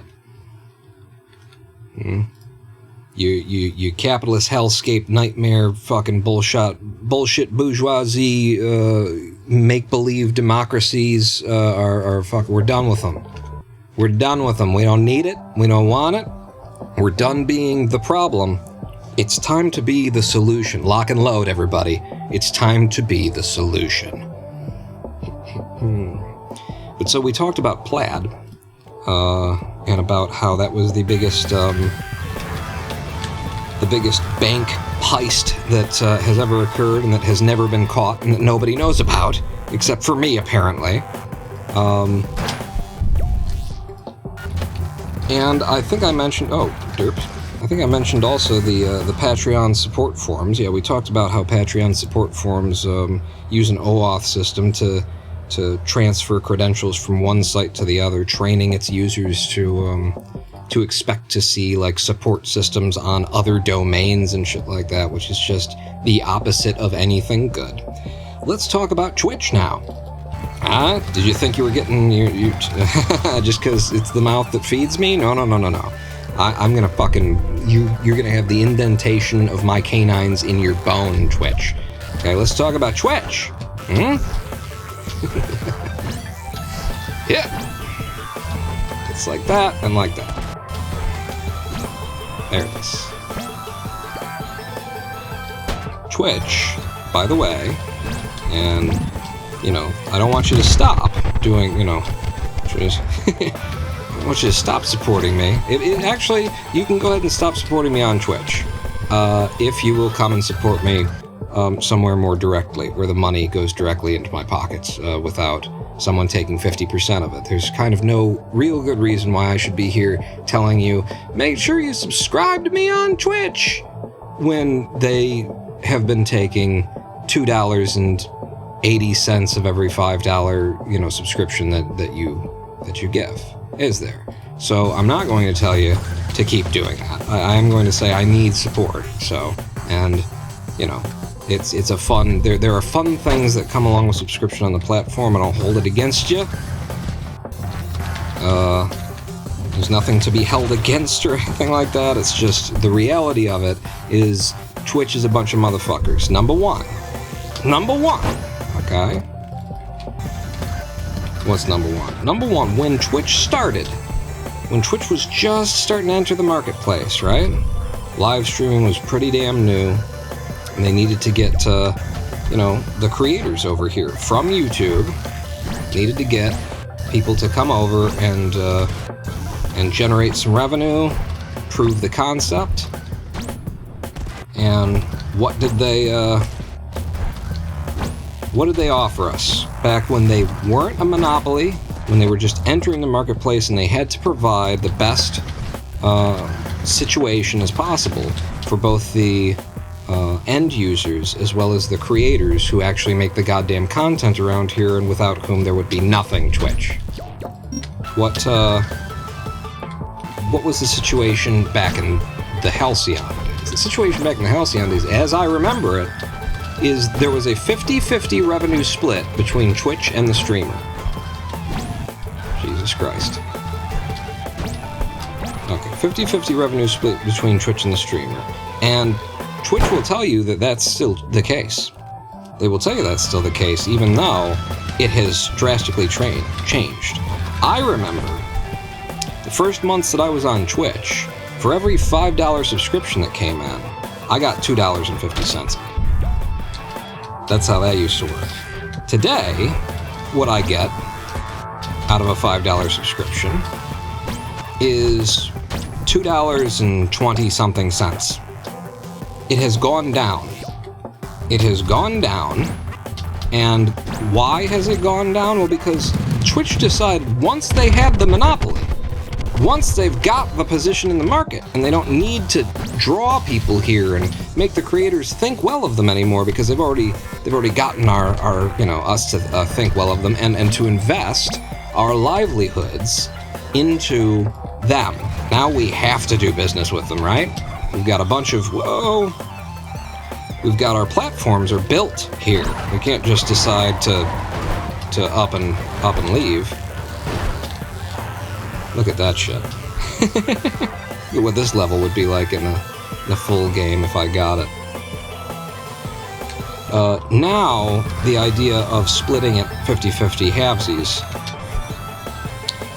includes, it's after costs. Didn't used to be after costs. Now it's after the processing fees and stuff like that.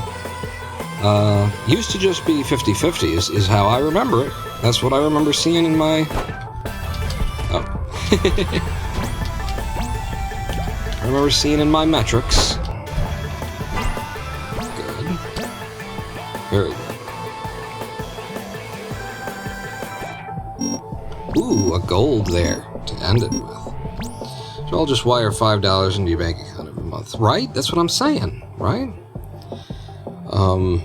Yeah, now that they've got the monopoly, now that we're all married to them and can't go anywhere, now the fees are being charged back to us. And you could say, if you wanted to be a corporate apologist for a property owned by a union-busting billionaire, you could say, well, you know, you're just splitting the costs of doing business with them. That's fair. You know, they're providing the platform.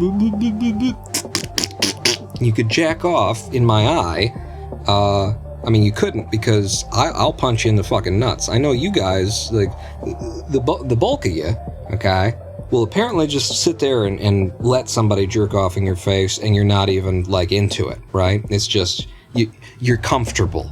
You've got your air conditioning and your radial tires, and you're comfortable. Yeah, now the charges are, you know, back charged to the streamer of currency conversion and credit cards and all that kind of stuff. And here's the reason why that's fucked up. Number one, they didn't start out that way. Why didn't they start out that way? If it was fair, if it's only fair, then why did we start out not fair?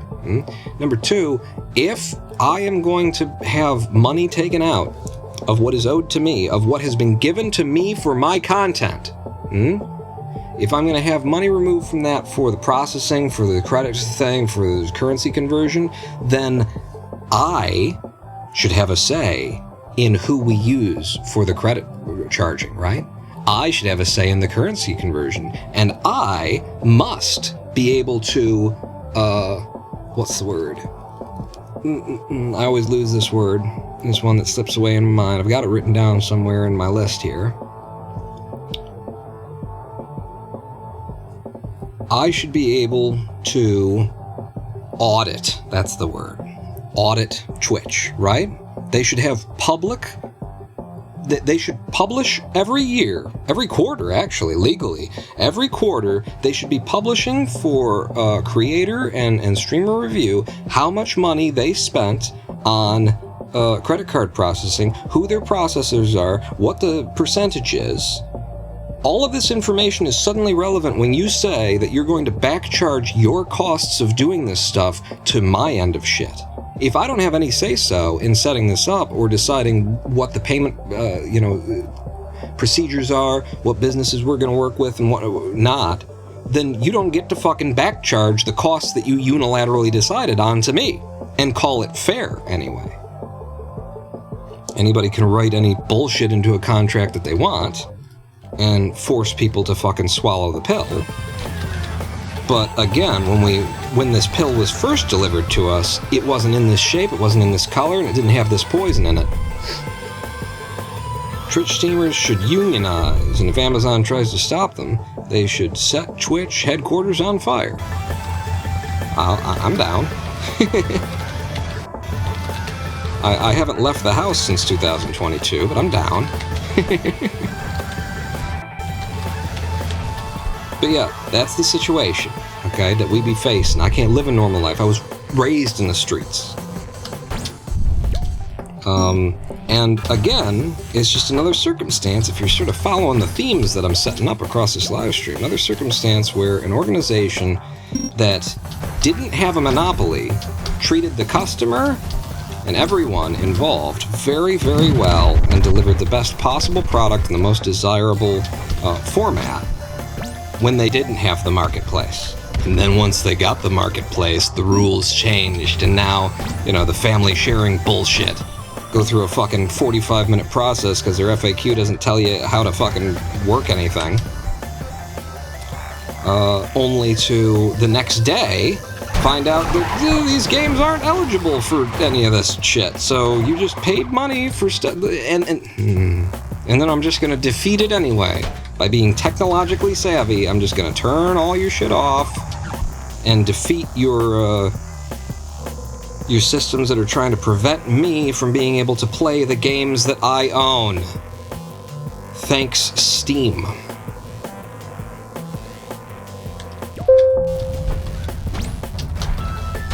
Come on.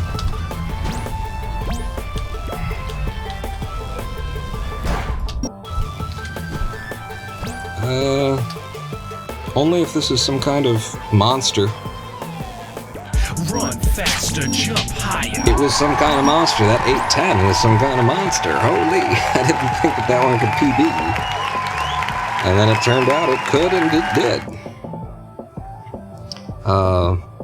Yeah, we're assuming that they're actually backcharging accurately. That's why we need an audit, right? There should be regular audits of Twitch. You can't just fucking do that. You can't say, they say publicly and they write in their contracts that we're splitting it half and half. And now, after they started up, now they're claiming that the half and half is going to include splitting of the charges and the fees and shit like that.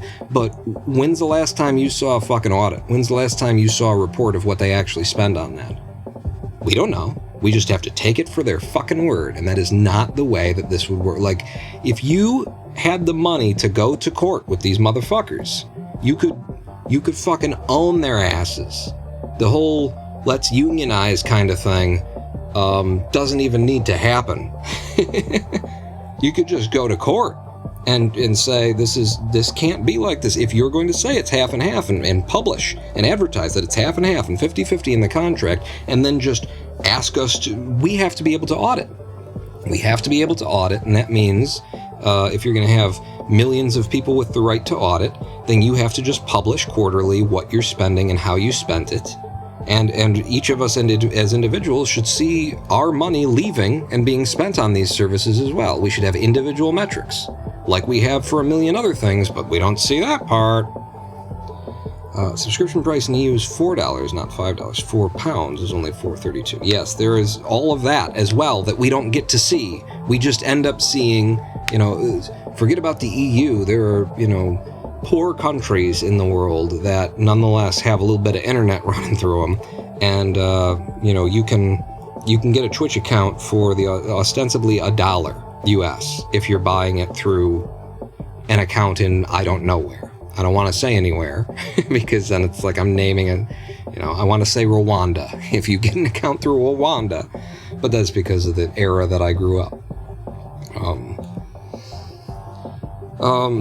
But yeah. So we don't get to see any of the fine details, and we're just asked to believe that it's a 50-50 split everywhere. That's not the way that this works. It's not the way that this would work in any other situation, and regardless of what you've put into your copyright, the American people, the people of various nations, I say the American people, but the idea of a people's government having authority over these motherfuckers to say, no, that's not how you're going to run your business. That's where we should be. Why aren't we there? Who's the real problem? Why don't we have this solved? Is it you? I think it might be you. I think it might be you accepting and just, yeah, that's fine. That's, I don't have to think about it. I don't have to see it. Jesus, my mouse is caught on something. I don't have to see it. I don't have to think about it. It's not my problem. Seems to work fine enough for my end of things. I don't think it's that inconvenient to have to spend fucking half an hour fucking around with Steam in order to just find out that the games that you bought don't even work on the family sharing account. That seems reasonable to me. Fucking stabbing your own self in the back along with everyone next to you. And why? Why would you do that? Oh, we'll get to why. We will get to why. Why would somebody do that? Why would somebody become a corporate apologist? What would that be about? We will get to that. But we've done Twitch anyway. Audits would just result in a new legal entity, Twitch 2, providing the services and billing Twitch non-transparently, though. This is SOCIALIST, dude. You're damn right. You're damn right. It's almost like we need, I don't know, oversight. We need, like, governments to get involved. Something like that. You got, millions and tens of millions of people from nations all over the world who are being subjected to these systems that these people just invented. YouTube invented their system from scratch, from cloth, in order to be whatever it is that they needed it to be in the moment they needed it to be for their corporate interests. And now you got all these people who are independent. I don't even know what to call this. Are we independent contractors? Because we're paid in royalties. That's different than what an independent contractor receives. I don't get an independent contractor's tax form. I get a royalty tax form at the end. It's so fucked up. And who's protecting our interests? Who is it? Who's getting in there? Because, everybody seems to give a shit. Surprisingly, everybody seems to actually give a shit once every couple of months. People get all up in arms about how musicians on Spotify are only making 0.2 of a penny per play. You know what platform came first and that Spotify borrowed that system and that spread of payment from? YouTube, where it's not just audio, it's not just music, it's video and text and performance and music and audio and all of these things, but nobody gives a shit on YouTube for some reason. Oh, the poor musicians who are only making 0.2 of a penny. And then on YouTube, you just, the fact that you're watching, you think you're doing a fucking favor to somebody. Who's the problem? YouTube's illegal, non-DMCA copyright claims and strike process is the next on my list of things to talk about here today, and that's why I did a transition into talking about YouTube. U.S. actually enforcing their monopoly laws, really leaning into the comedian tag, aren't you, says Prosecutor Walton. My next thing is to talk about YouTube. We've done Twitch, we've done Steam, we've done Patreon. It's time for YouTube, friends. As a YouTuber, professional YouTuber, for I think what amounts to the better part of 10 years. I think that's what it comes to. And the entire time, YouTube was never anything but the enemy. They were always the problem. They were always coming in to take something from me, to enforce someone else's copyright who didn't have a copyright by taking my copyrights away. YouTube was always the enemy. Never a help. Never somebody stepping in to make things work better for you. Always the enemy, always the problem, always in the way. That's YouTube. But let's talk about their bullshit strike claims DMCA system, shall we? Shall we, friends?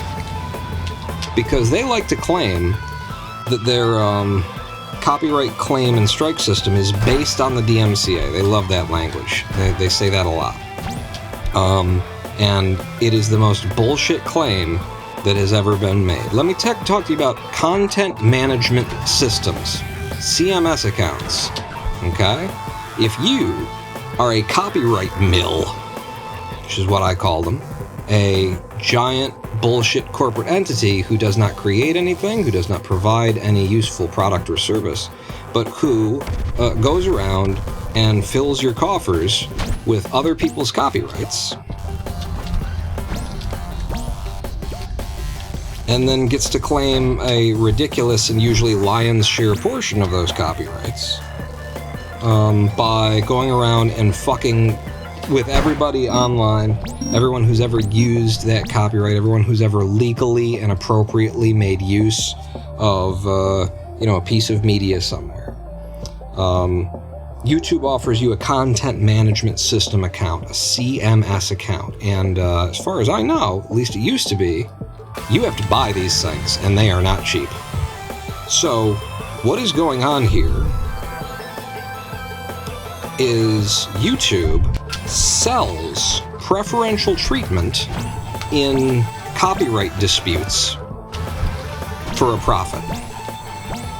And then they say that this is based on the Digital Millennium Copyright Act. Oh yeah, that part of the Digital Millennium Copyright Act where you sell justice. Right, yeah. I remember that, where like one of the parties can give you money in order to have favoritism in in the process that goes forward, and then where one of the parties, when there's a dispute, will be forced to provide their name, their legal name, address, their signature, and then the other party can just go by a set of flimsy bullshit acronyms that don't mean anything, that you can't track down. Yeah, I remember all of this from the DMCA. Wow, look at this. I can't believe any of what just happened. I mean, I was trying to do something like that. I just didn't think that any of it would happen. So my most recent encounter with a copyright mill on YouTube was from a company called We Are Era Music BV. That's what they're listed as on YouTube, and that's all you'll ever know about them. YouTube will never give you their address, the name of a president, as any actual contact information, but they will require that you provide that to We Are Era BV, because We Are Era BV gave them money for a CMS account.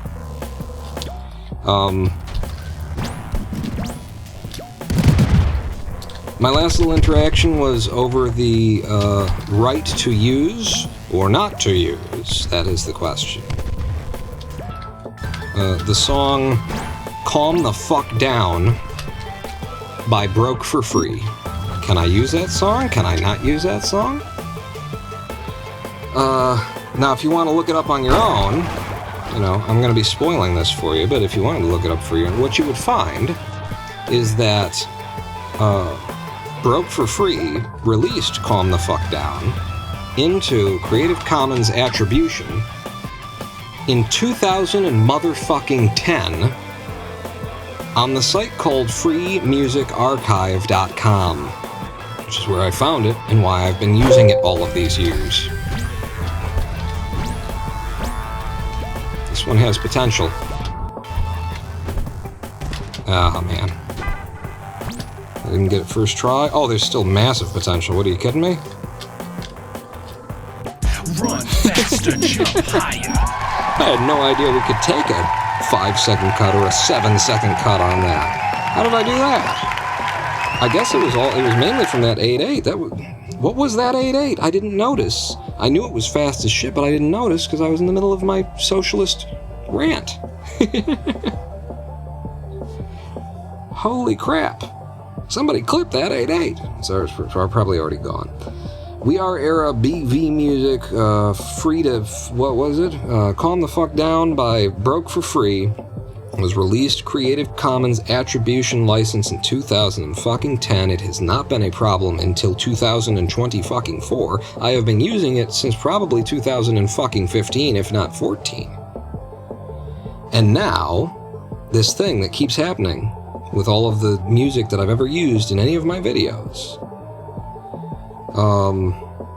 happened again. Probably what happened is the artist decided to go to one of these fucking copyright mills and sign up and try and monetize their music. They had the right idea, the artistic, the correct, the ethical fucking idea from the beginning. Let's release our music for free in order to get people to know who we are, to hear our music, and maybe they'll like it and they'll come back and they'll spend money on the rest of the music. We'll release some of it out there. They were altruists, they were doing it right, they were living the dream. And then 10, 15 years passed, and they sold the fuck out and decided to go over to a copyright mill and say, here's a song that I did at some point, put it in your list of songs and go out onto the internet and anywhere that it is being played. Without discrimination, without consideration, and even after you've been explained why you don't have the rights, I want you to steal anyone's copyrights who have this music in it, so that I can make money. The artist starts out with the right intention, and so I use their music, and I use it fairly, and I give them attribution, and their name is on screen while the fucking song is playing, and then it's added to the description of the fucking video, so that it's all covered 1,000%, but they sell their fucking souls by giving their music eventually over to this copyright house, and they don't mention to the copyright mill that, by the way, I already released this shit under Creative Commons Attribution at one point. So I end up having to explain it to them that they don't have the right. Here's where it was released. Here's the link to seeing that it was released. It hasn't been removed or anything. It's still in the Creative Commons. You can't remove it after you've done it, by the way. But like, it hasn't even been tried to be hidden that it was this way. It's still right fucking there. Just look at it. So I send them the link. I show We Are Era Music BV that they don't have a right here, and that they are abusing my copyrights, because guess who also has copyrights, you fucking cunts? You fucking copyright mill assholes. Guess who has more copyrights right here? Since you're claiming a 6-hour-long live stream that played this song for 3 minutes during a break while nothing else was going on in order to give the song a little something for us to listen to, and to give the song some free advertisement because I liked the song. And now, what happens to me because of my generosity here? Well, it all comes back to bite me, doesn't it? Can I? You can, and you did.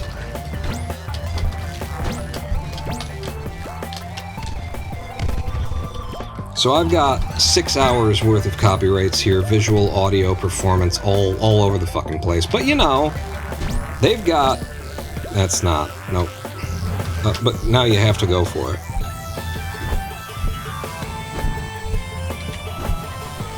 That one could go. Yep. We're losing time, but not that much. Oh, but there's no way... There's no way that I match what I did last time here. Especially when I mess it up the first time. It's a really good throw, though. So, I don't know. I'm not even going to have to lev. Holy shit. The hell, man? This is not how you're supposed to do this one, Pawn. Well, I did it this way, though. Okay, and we got this off first try, which there's no way. There's no. You're already 5 seconds behind.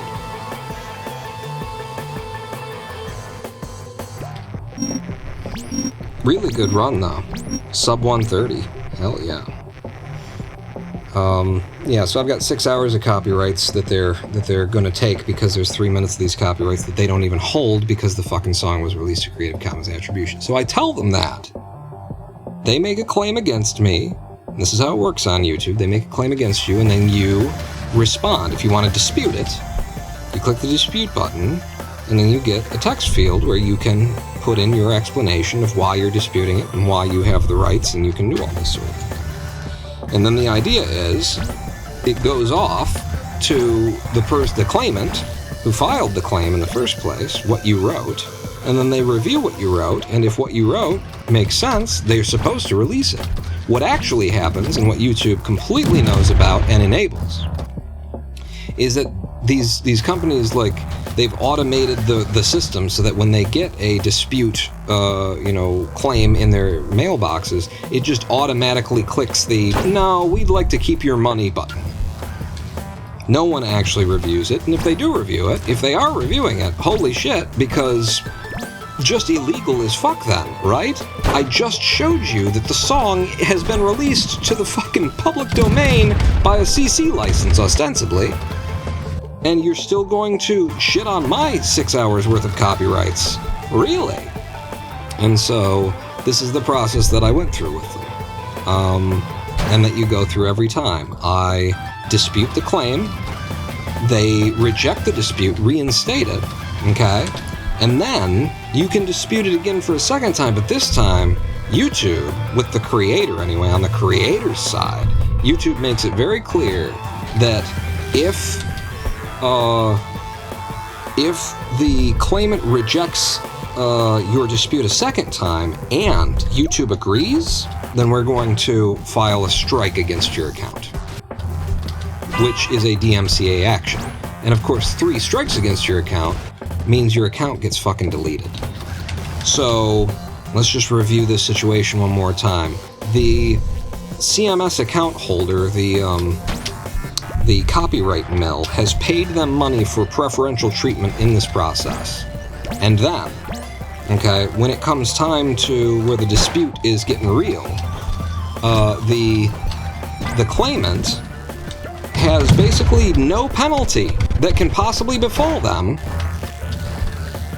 for maintaining a disprovable claim against you in terms of copyrights, but you could lose a platform it is taking you years to build as a creator on YouTube, as an artist, as an advertiser. Oh my god, this is just so based on the DMCA and copyright law, guys.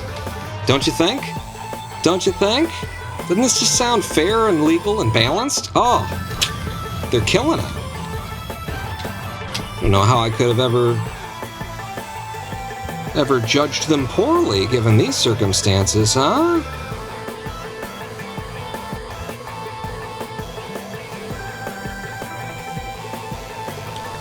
Yeah, it is at the point where we could PB if I nail everything, so I'm gonna be quiet and try and put it in. There's a little time to be saved if I get this first try. Ooh. I gotta steer it back though, which slows me down a lot. I love that we're getting these sub 130s. No PB, but a nice sub 130. So we're at that part in the process. I've disputed it. They have rejected the dispute, even though I've given them all the information. I've given them the link. I've shown them the truth. There's no saying that they don't know now. They decide to reject the dispute anyway, reinstitute the claim that they've put on my copyrights, and now I dispute it a second time under the threat of losing my fucking channel. Which is how it always goes with YouTube, because this process is based on the DMCA. So this time, here's what I did, and this is what I usually do. I said, here's the highlight anyway. I said, if YouTube wishes to maintain its legal indemnity in these proceedings, it can either deliver me $5,000 in remuneration and in punitive damages for the nonsense horseshit of this CMS account holder who knows exactly that these rights are mine, that they have no rights here, and who decided to reinstate them, and whom YouTube has, backs up. YouTube is on their side. YouTube is helping them. I say, you can either pay me $5,000 in punitive damages for being for siding with one part of this copyright dispute, as you clearly do through all of your systems. Or what you can do is you can remove We Are Era Music BV of their CMS account and of all access to automated claims technologies, as they have abused them and violated your terms of service for what a CMS account holder is responsible to do right here, right now. And I put in that in my second dispute, and here's what happens pretty much every time. The first dispute letter, where I'm not saying this is going to be a lawsuit and I will drag YouTube into it if you don't fucking back the fuck down. In the first one, they don't respond for a while, and then 4 or 5 days later or something, the dispute just gets re-upped. When I finally say, we're going to go to the fucking mattresses on this, and your CMS account is at threat, less than 24 hours, boom, copyright claim released. You just got to threaten the motherfuckers right back. They're threatening you with removing you of your channel, so threaten them right back and say, that CMS account that you had to pay big fucking dollars in order to have access to, that gives you a special privilege on YouTube's system? Well, when YouTube reads this, if you leave this here long enough for YouTube to actually come back and read this fucking thing, they're going to see that I am threatening to drag them into a lawsuit with you because they're siding with you because you paid them money. And that's not the way that this is, can possibly go down. You make that threat, and these guys' dicks will suddenly shrivel up into nothing, and they'll back right the fuck down. That's what I did, and that's how it happened. That's what I just got through with We Are Era Music BV on YouTube, because of YouTube's illegal, non-DMCA copyright claims and strike process, which sells special CMS access to copyright mills. The mills harass the artists and the channel owners with bullshit claims. They can delete your channel or destroy your platform, and the bigger names in this, UMG, Universal Music, and Sony Music Studios, and the big names, Disney, Maker, that kind of stuff, These guys have actually multiple CMS accounts, and they operate under like multiple names at once because they're big enough to do that, which means one of them can give you 3 strikes all at once and just completely crush your channel. And YouTube enables that with this DMCA style system. Bullshit. You have to provide your real name, address, and signature. They don't provide shit. 3 minutes of a song they don't hold rights over in a 6-hour performance gives them full takedown authority over your copyrights, and YouTube enables this and is on their fucking side. And the band-aid that YouTube has recently put onto this system is that now, as a new thing, you can remove or cover over the song that is being claimed using a YouTube tool. You can basically just pick a different song from their library of shit that you're allowed to freely use and plaster it over top of your original audio and the use of that music, which is a band-aid on a system that is fundamentally unfair and prejudicial to one party, and that, by the way, why should I have to be fucking replacing the copyrights that I've used when I've used them correctly? You know? This is not... I shouldn't have to be doing this. And I take offense to the fact that I have to, like, mute and water down my art and my original artistic choices, my original artistic intent, because your systems are playing favorites with someone who pays you money. Not because I've violated copyright. If I have violated copyright, then that'll be a great tool for me to be able to replace the music that I'm not allowed to use with something else so that I can keep my copyrights in place. But my copyrights are already in place by default. They already exist. And if I haven't violated copyright, which I haven't fucking done, these are just copyright mills whose job it is to harass people into soaking money up that they didn't earn and don't deserve. Then use of these systems is unnecessary. It's bullshit. I shouldn't have to, and I'm not going to, and you need to protect my copyrights just as much as you claim to be protecting the copyrights of your copyright mill buddies that gave you money. Otherwise, it's completely illegitimate, this whole process. And the otherwise it's completely illegitimate is the reality of it. It is completely illegitimate. It is illegal. It's bullshit. Simple as that. So that's YouTube for you. And in case you're interested in the history of how they got to that situation, how all this shit got, you know, as bad as it is, it's that in the beginning, YouTube had a real problem with people just uploading clips of television shows and stuff when it first started out. You know, somebody takes the funniest joke from Family Guy, and I make that reference because that's about the era that this was going on. Somebody makes a clip of the funniest joke from Family Guy last night. Fox doesn't get any fucking money out of that. And so Fox is on the phone with YouTube saying, hey, assholes. Because this is the era before AI, before smart AI, YouTube stuff where there was an algorithm deciding everything really, really smartly. Or, I don't know if you could say it's really, really smartly, but it's corporately competent, I guess is what you would call it, or something like that. So what you would have... Ooh, I can bring this in.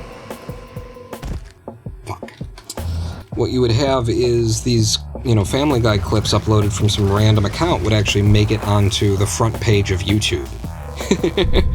It would be top-tier, promoted fucking content, because the algorithm just said, oh, a bunch of people are clicking on this. I won't look at the context of that or care whether or not it's a copywritten work, or, you know, I won't make any assumptions about anything. I'll just promote it. So the big copyright houses, the UMGs, all of your copyright mills and your massive entertainment platforms came to YouTube and says, we're going to sue the fuck out of you and put you completely out of business if you don't give us a system that we like, that works for our interests first and foremost. And the thing is, YouTube had that mortal threat against it from these giant, powerful media conglomerates. It did not have any sort of similar threat against it from the like a collective of creators. The creators couldn't do anything like that and say, we're gonna something, we'll sue you the fuck out of you. We couldn't say that. And nobody was organized in a way that they would even think about it. And so what happened was YouTube created all of its systems not based on the fucking Digital Millennium Copyrights Act. Oh, fuck. Hang on, can you hit it from the side? You can hit it from under. That's not what you want to do here. Well, now it is. Getting on the outside. I'm gonna try and stay high enough to come back over the... Wow. Oh, that's a really good hit. So they built all of their systems not based on DMCA, not based on fair or legal copyright practices. They built them in order to sate the legal departments of Universal Music Studios and Sony Music and that kind of stuff. That's what they did. That's what it's all about. And so those are the systems that we're left with today. They are not legal. They are not DMCA based. They are not fair to each side. They could not be enforced in a court of law if you could get them into a court of law, but you would need, $700 million and a court fight that would last 8 years. So by virtue of they have money and America's legal system is not blind to anything, least of all the contents of a man's pockets, by virtue of monopoly-style power, YouTube, retains this absolutely illegal 100% bullshit system that we all just have to live with. And my question to you at the end of this section about YouTube is, who's the real problem here?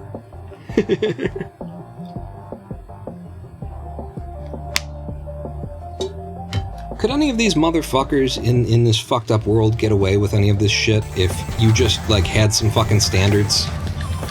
If you, held people to account in a perfectly realistic way, in a way where you can live your life, you're not at war with people every goddamn day, but Jesus Christ, have a fucking spine, be aware of what's going on in your world and give two shits about it, and fucking hold people accountable by not doing business with the folks that suck, that are taking advantage of and treating the people you care about like shit. What if that? Could you do that? No? Why? You're comfortable? Okay. You got your air conditioning and your radials. Yeah, I got it. By the way, I turned that phrase because it's a phrase from the 1973, I think, movie Network. And you should see it. Network is, it's about the big TV networks and the manipulation of a mass market audience and how, it's the place, if you don't know, it's the place where I'm as mad as hell and I'm not going to take this anymore comes from. I want you to go to your windows. I want you to open up and I want you to shout out into the street, I'm as mad as hell and I'm not going to take this anymore. That's where it comes from, is this movie Network. And the guy who says it is a guy who's going through a spiritual crisis, an awakening, having been a newscaster for all these years, and he's kind of suicidal and he's sick of the whole fucking thing. And, yeah, baby. And the moral of the story, where it ends, I'm going to go give you some spoilers. It doesn't really matter. The pleasure of seeing the movie is, seeing the movie. It's really good. Doesn't matter whether you know where it's going or not. But sort of the moral of the story is that the bastards of the world managed to use this man's sick of it and going to tell you the truth finally against him. Against all of us, rather. They managed to turn it into a mass market appealing kind of event and turn him into a messianic figure that the public loves, and then his head gets all big and he forgets about, why he was doing this in the first place, or the inspiration that the entire life's worth of experience in this industry that led him to this moment where he was gonna sit on television and finally drop the act and get real with everybody. They use that against him, fill his head with, just thoughts of how great he is and that kind of thing. Oh, just barely.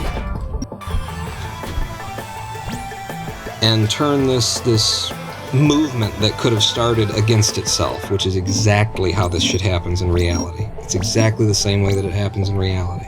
You use the movement against itself. You know, there's a reason why, what is it called?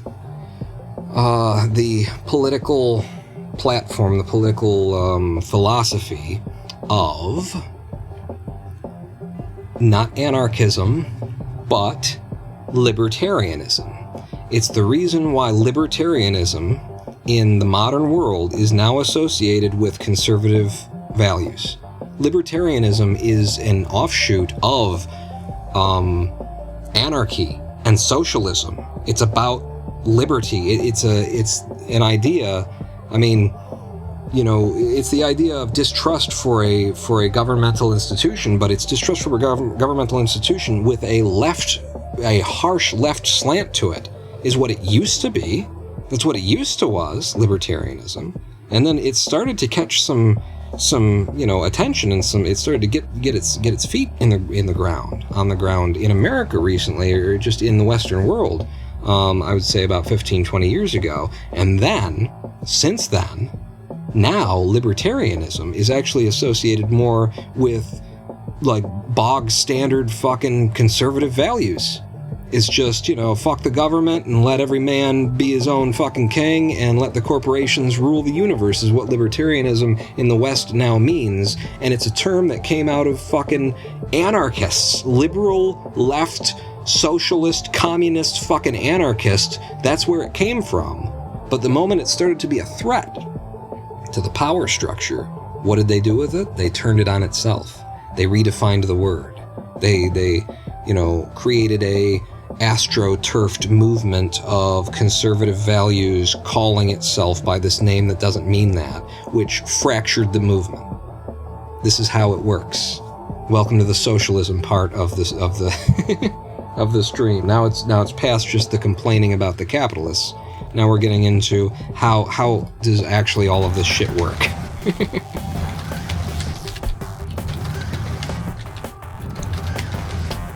There you go, that's a good launch. But I think I might need to take a little bit of a breather here, catch my breath, before we move on to whatever the next section is.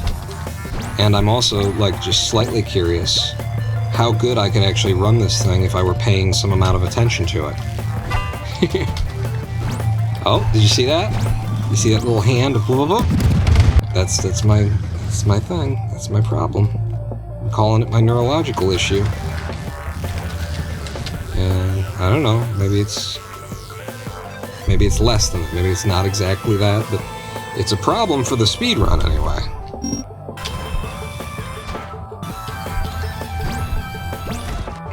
That was close. This is closer.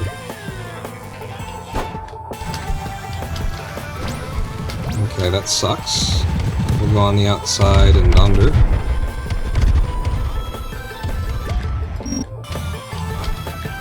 There you go.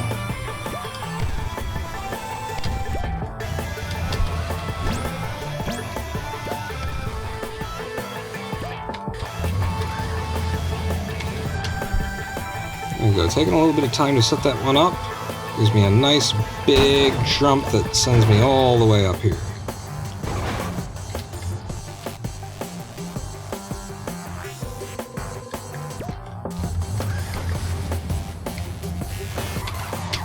Beautiful. Massive hit on 8-8. And it's perfectly straight, too. I'm loving it. 2 lavs, 3 lavs.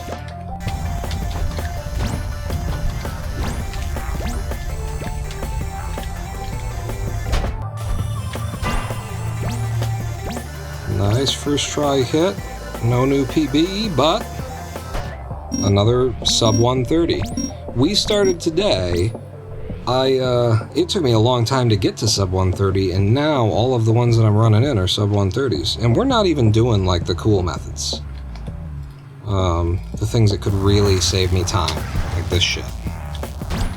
I need a little bit more height than that. I need a little bit more height than that. I need a little bit more height than that. Okay, nose down for more height. Too much. That's why I didn't want to nose down.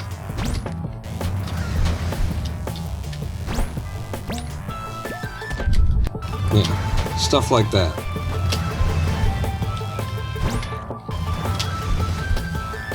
Which even doing it slowly would probably add up to improvements. Funny how at the beginning of the day I just did this like first try. A little bit too close. I have to figure out in each, level, if I haven't done it in a long time, like what's the right distance away. And then I'm curious whether or not this could be done as a corner. Doesn't look like it.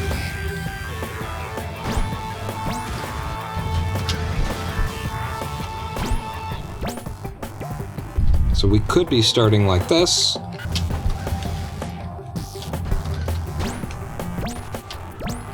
I slowed us down. It's fine.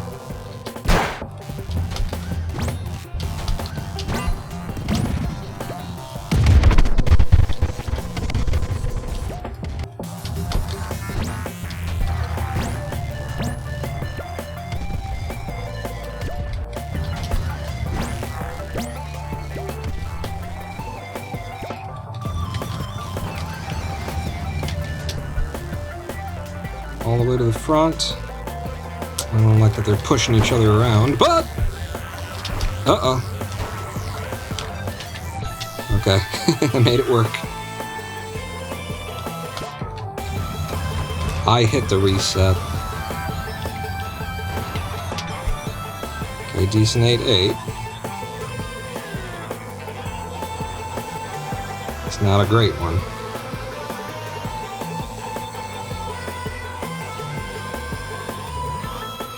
Losing a lot of time because the one in PB is a great one. But if we first try this and this, we didn't first try it, we didn't two try it. Ooh, almost didn't three try it either. But yeah, we could be starting with a 3-second time save over what I'm doing. I think more than that too. It could be even deeper. But we're not doing that. We're not doing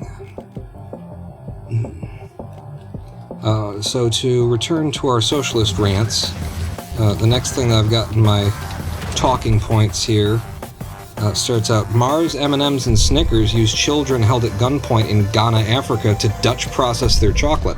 Are you aware of that? You familiar with that story? You familiar with your favorite chocolate maker? Dutch processing. Dutch processing. I love that it's Dutch processing too. That African children are doing the Dutch process on your favorite chocolates in Ghana, Africa. Are you still buying Hershey's? Who's the problem here? Are you still just an addict of the Mars company? You don't, yeah? Really? Cool. Okay. I guess, those African children held at gunpoint, they're kind of on their own, aren't they? As the frequently white, middle-class, college-educated, modern man here,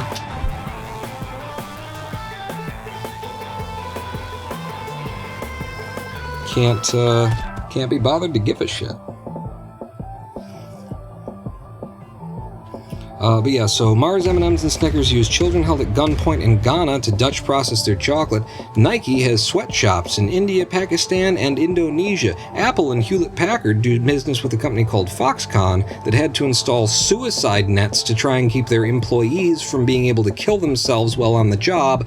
Your products come from Chinese and African manufacturing facilities that frequently collapse on the workforce because the building is a half-destroyed, barely standing structure full of black mold, asbestos, Bezos and without a fire extinguisher to be found within half a mile. Gap, Walmart, Joe Fresh employ teenage girls in Bangladesh to sew the label of their company into generic textiles that you could just buy cheaper without that particular tag in it. Children's clothing is being manufactured by children in the third world for pennies a day. So what's the problem here? Who's the problem here?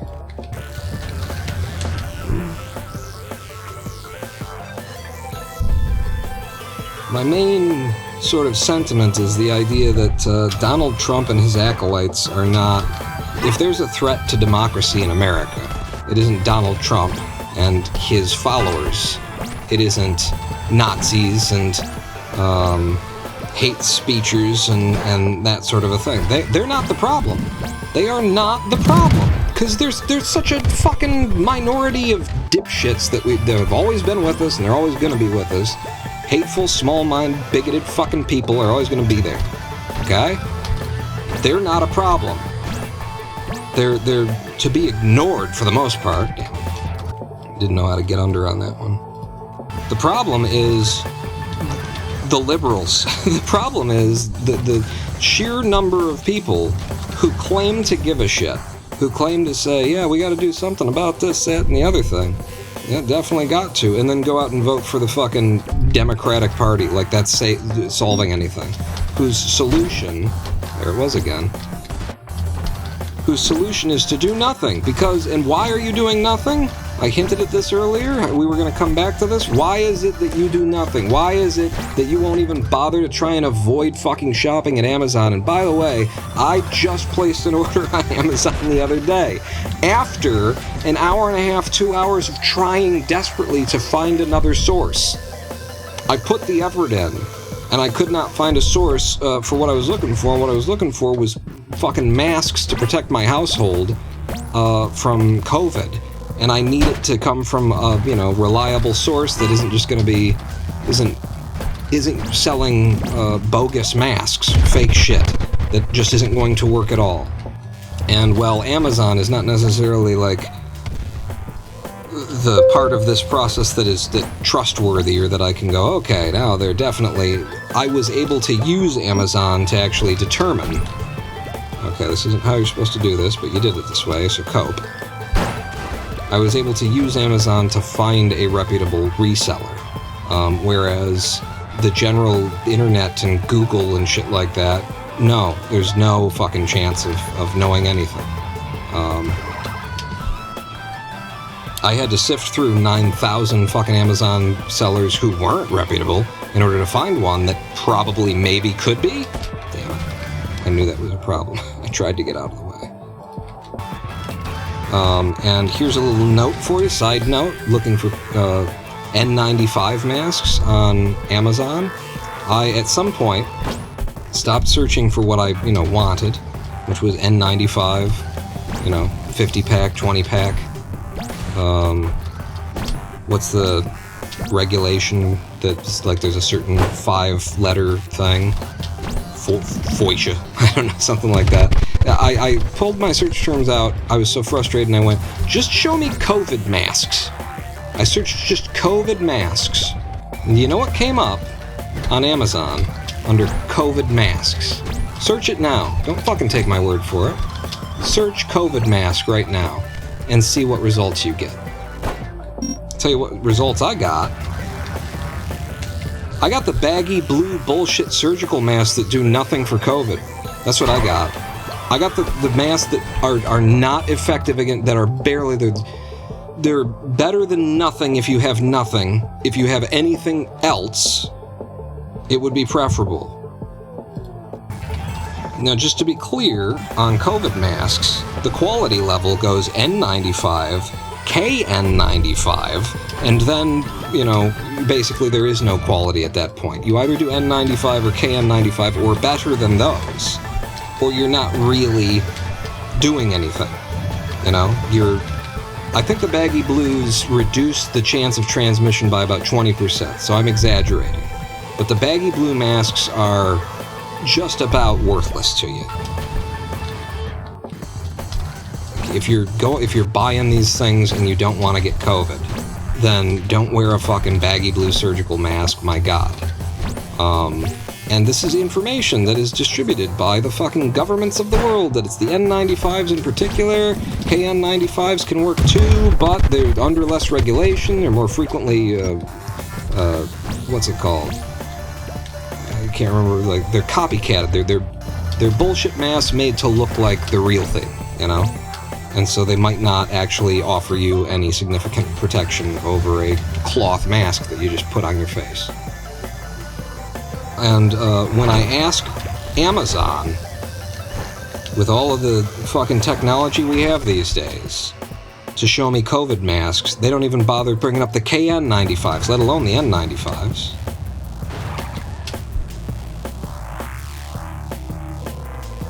But yeah, I was forced to order from Amazon, so I understand. We live in a world. It is what it is. We have to cope. We have to deal.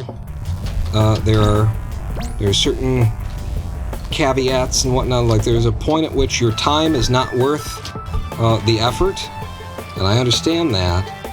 But Jesus Christ, this is the first order from Amazon that we've made maybe in 2024.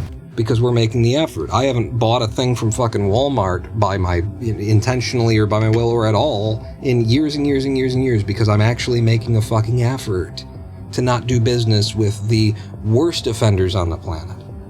At the very least, you can be doing business with the people who are downstream of the people causing the problem, right? Walmart is the reason why you've got all of our supply chains begin in Southeast Asia or African fucking nation with children making our products at the beginning of them. Okay, and because Walmart is out there, probably everywhere that you buy products, it's all going to come from those supply chains anyway, because of what they've done. But at least you cannot be giving your money directly to the people who are the fucking problem, but you don't make the effort. And the reason why I was bringing up network earlier is because, in addition to that famous quote, "I'm mad as hell and I'm not going to take it anymore," part of his big speech that leads up to that is, you know, you people sit at home and you've got your air conditioning and your radial tires and you just don't want to be bothered with anything. You just don't want to be... That's what he's saying in that movie. He's saying exactly what I'm fucking saying right now in that film. And that's why you should go and see it. It's a really good cinematic portrayal of the realities that we're facing and everything that I've been talking about today. And it points the finger at the true villain here, which is you. It is you, it is me, it is the public at large. It is more so than it's me, anyway. It is the white, moderate, middle-class, college-educated, technologically, you know, the person who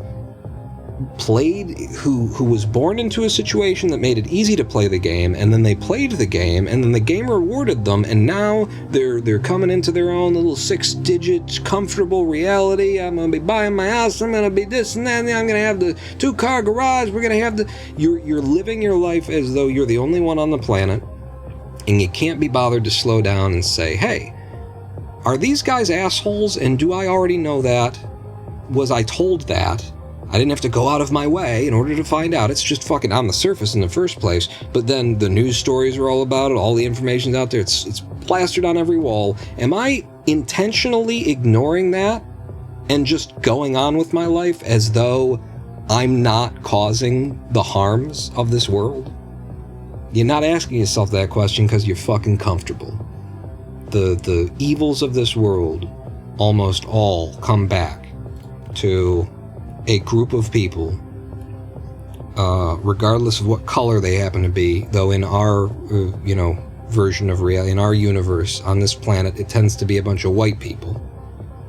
But whoever it is that's in a position of relative ease, moderate power, and comfort, there's your problem. Because they're too comfortable to stand up and do anything for you. Martin Luther King spoke about the white moderate, and that's where I get this language from, and I love the language, and that's why I use it. Martin Luther King spoke about the white moderate, and he said, our true villain here, the power that we wrestle with, is not the Klansmen, it is not the White Citizens Council, it is not these racist organizations that are trying to, put us down and keep us in our place. as they say. Our true adversary is the white moderate, the middle voting, middle idealed person who maybe leans a little bit to the left and who will come up to, in Martin Luther King's era, he was dealing with white people who would say, I really support what you're doing and all that kind of thing. But it's an election year, and if we want to get our Democratic guy elected, which is going to be better for, the blacks, you should really tone it down a little bit, because the louder that you guys are, the more that the right is able to, kick up the fucking racists to come out and vote against you. So you guys should just be quiet and sit in a corner and wait, and then we'll get our Democrat elected, and then, nothing will change, because the Democrats maintain the status quo, because they are a party of the center, because they are moderates, because they are white moderates, which is what Martin Luther King identified and so eloquently put forward in his letter from a Birmingham jail. Well, he was arrested for protesting, which is a thing that still happens in this fucking country, this free, great nation of ours. And so these are the places, these are the sources that I reference. These are the great names and the, social justice fucking warriors of history. SJW is not a minimizing or diminishing term. Martin Luther King was a social justice warrior. He stood up and said, the problem in this country is that you people, you white moderates in particular, but you people, you prefer a negative peace, which is the absence of tension. That's what you want. You just want things to be, nice. Just don't, the static. Oh, let's not argue. You prefer the absence of tension to the presence of justice. You prefer a negative peace, which is the absence of tension, to a positive peace, which is the presence of justice, and which requires a fucking effort, which requires you to hold people accountable, including your fucking selves, and to fix the errors of yesterday, and to make efforts to make the world a better place, rather than just sail along on your personal boat because the waters are treating you well you're paddling past, or rather you don't paddle, you've got a fucking outboard motorboat. Well, you're floating on past 1 in every 10 human beings on this planet who live in abject poverty. 1 in 10 of the human race lives in abject poverty. Welcome to 2024. Did you order from Bezos' Amazon recently? You having a good time on fucking Twitter? Let me just log on to this social media platform and have some interactions and conversations and engage with this algorithm that is the product and the owner, the child of a racist, union-busting billionaire. Let me just participate with all of this shit that is the problem. Because I've got my air conditioning and my radial tires, and I'm doing the things that I enjoy. I'm in my lane, and I'm moisturized, and I'm hydrated.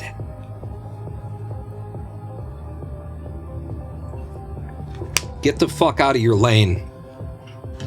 Because the guys who painted the lanes are keeping you in them so that 1 in 10 human beings on this planet will live in abject poverty, so that 18% of the black population of America will live in poverty, so that 35% of the black population of every major city in America will live in poverty, because they need a fucking grunt class of human beings who don't have any options, who will do whatever for however little money as possible, and then you can get your fucking Amazon Alexa and chat with it without having to, be aware that there's a 14-year-old kid who packaged that for 14 cents per day. And then it was shipped over here on a gas-guzzling, fucking polluting, just a mess. The way that the world is fucked up because of you. You are the problem. You financially supporting, verbally defending, and even apologizing for the rich slave owners of the world, the capitalist scum who would sell your children's organs on the black market if you gave them the chance. And why do you do that? Because really, when it comes down to it, you're supporting, defending, and apologizing for yourself. You know that you're the problem. You know that you're just enjoying the creature comforts and conveniences of life, and that at some point, somewhere down the road, somebody has to pay for those. I can't get fucking 6 t-shirts for $3 at Walmart without somebody, somewhere, in a factory, working for almost nothing, 14 hours a day, 6 days a week. Like, that shit's gotta be going on, or else, like, you know this shit. Nobody has to fucking tell you this. It's obvious. But comfort and convenience is the only God that you truly worship, and you will participate in anything to get it. You will be a party to anything in order to maintain the comforts and conveniences of your life. You are the great Satan. I'm just reading from my thing that I wrote before the live stream. You are the fallen. You are the compromised, immoral capitalist, just barely detached enough from the supply chains of despair to convince yourself it's not your fault. Well, it is your fault. The politically moderate, college-educated, middle-class, middle learner is the cause of all the world's ills. Voting for people you hate in farcical displays of make-believe democracy so you can keep pretending like there's something more going on here than you trading other people's lives for your own 6-digit lifestyle. You're a sold-out, bought-in piece of shit.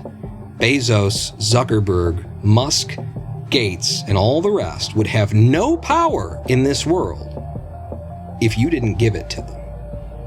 So the real billionaire dictator is you.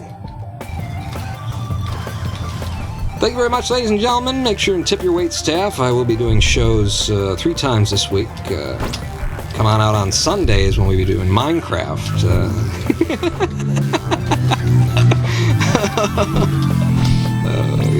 I am available for children's parties. We'll do a clown routine.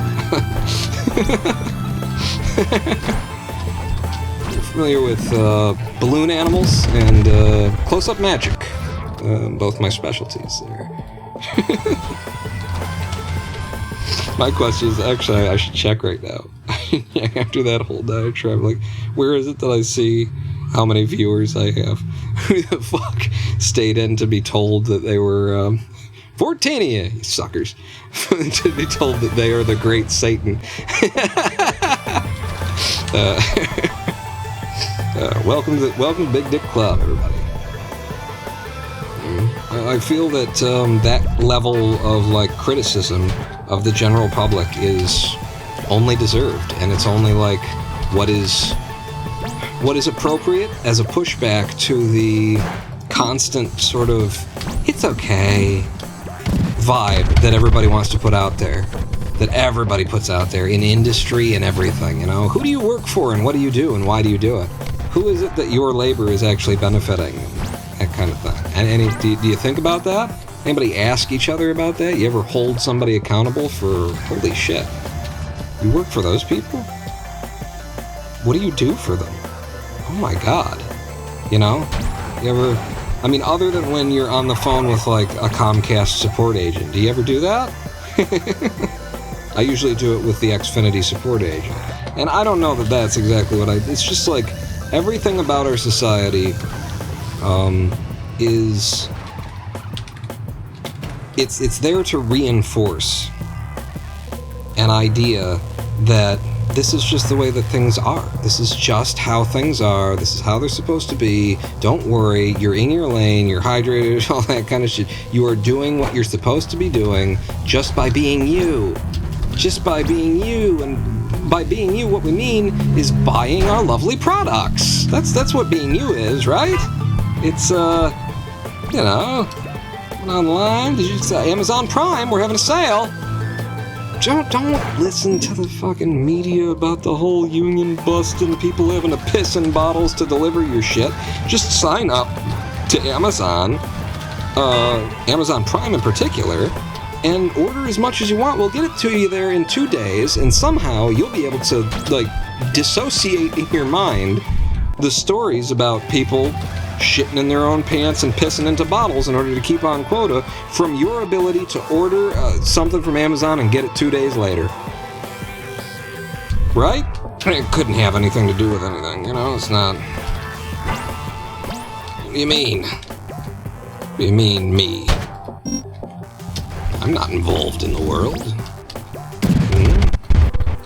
We've come a long fucking way, is what I'll say, from, was it Thomas Paine? The poet, Thomas Paine, saying, what is it? Ask not for whom the bell tolls, it tolls for thee.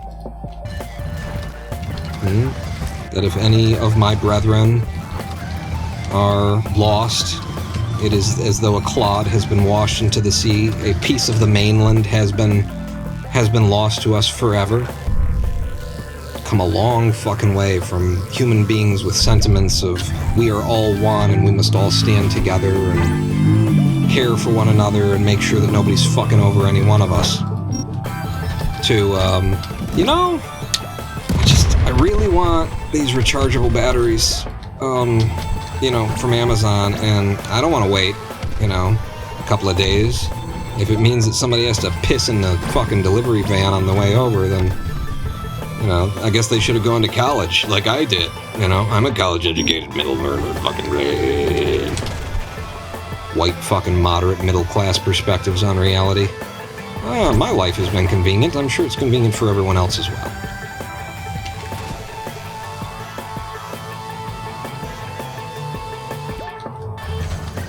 Man, every time we come into 8.8, I have no idea. Every single time today, I'm like, at the end of 8.7, I'm like, what do I do next?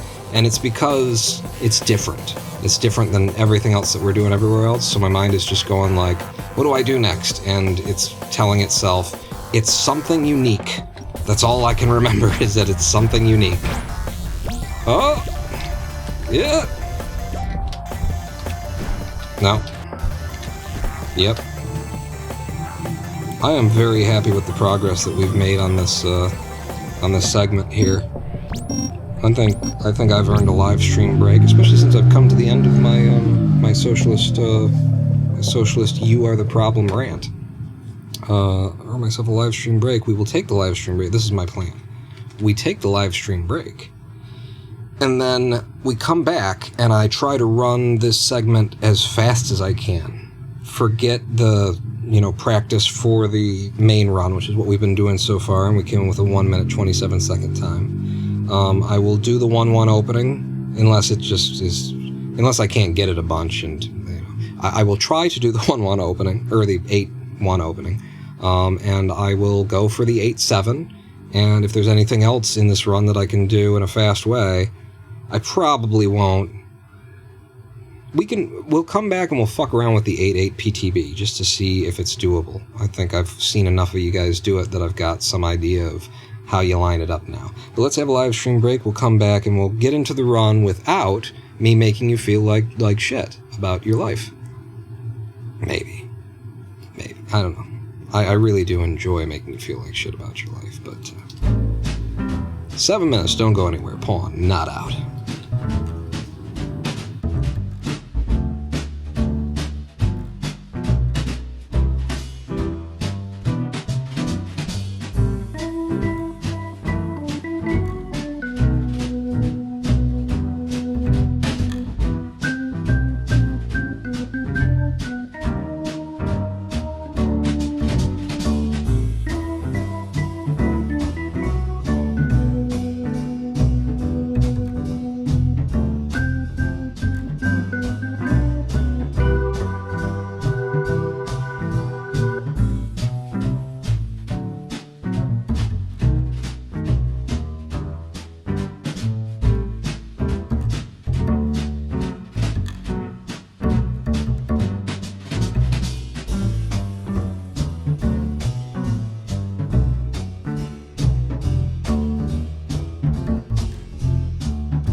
Hello, I am the Ronan Pawn, and welcome back to a twitch.tv/Ronan Pawn live stream on twitch.tv/Ronan Pawn. And that is how you get from Steam family sharing issues to, you are the reason for everything bad in the world. That's how you do it. If you were here before the live stream break, then you've now seen my path of my logic from God damn this fucking problem with Steam to, this is why we need to, start fucking killing some people and taking back this country. little piece that apparently we skipped over in my manifesto here. None of this carries on without your I'm just a cog in a machine man attitude. If you won't buy it, who they gonna sell it to? We missed that. I'm sorry, I skipped over that part. Life of the party pawn. We're doing Clustertruck now, and I think I've hit the end of my socialist rant. We're gonna focus in on the cluster trucking, and try and bring in a faster time than the 122.6 that we brought in using the safe full game strats that I intend to deliver during my full game attempts from here on in. And look, we just so happen to have a boat on the Detroit River at the moment that we're in this screen, and stare at the boat. Stare at it for a while. What's the name on it? Tell me, because I can't read it. It's too small from my perspective. Pay attention to the boat while I continue licking the applesauce out of this cup of applesauce. I gotta find the spoon. The spoon ran away with the fork, knife. I think there was a cow involved somehow. My spoon, I usually keep a spoon nearby because I've got so many little cup things that help me get through the day, especially during a live stream day now. These work very well for little bursts of calories and energy during a live stream break or two. But without further ado, back into the cluster and the trucks. And so now I will be trying to actually do a fast version of this run. 122.6, pretty damn good for safety strats. But let's see what we can do when I'm running for IL methods. And for a little bit more height than that, but I just don't want to turn my nose down any more than I already am.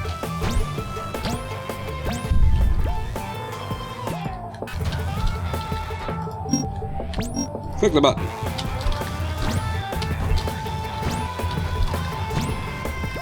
Go.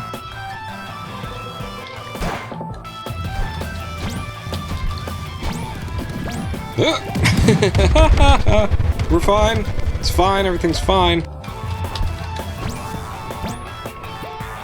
Definitely picked up a lot more consistency on the PTBs throughout practice today.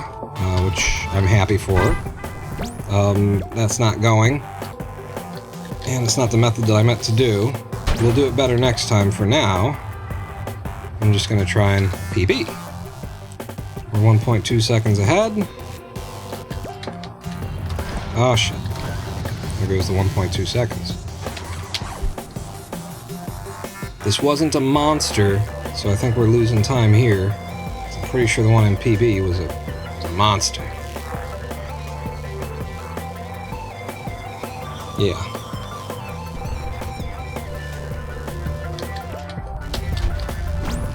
But I also think the one in PB took a death here, and so maybe we could pull it back is what I was going to say. Nope. Gonna be just that easy though to pick up a little bit of time just by starting on an 8-1. It was weird. Does the music stay the same when you Yeah, I guess it does. Okay. It's just weird to hear hell music in the level select menu, I guess. Okay, now this is not great, but I'm also dead, so there's that. No. This is why I don't want to nose down too much here. That's a good hit.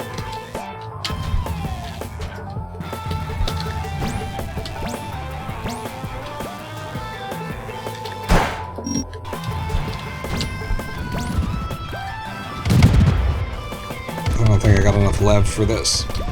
Oh, I did. Okay. It's not how I want to do that. But I guess it works. And now we're going for this.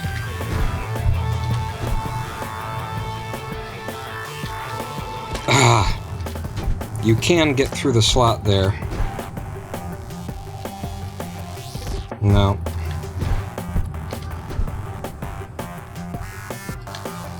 Not quite enough. No. That one looked good. But, nope, it wasn't high enough anyway.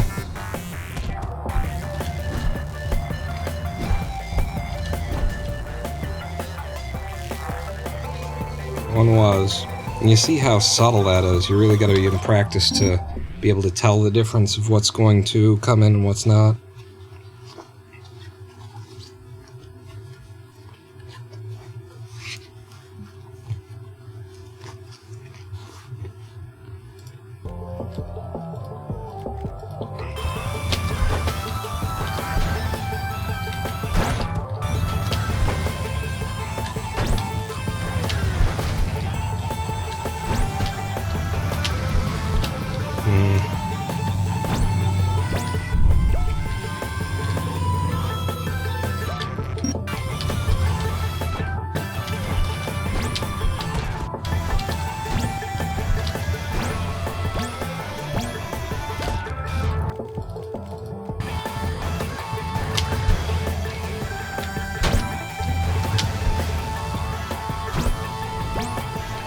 Nah, not good enough.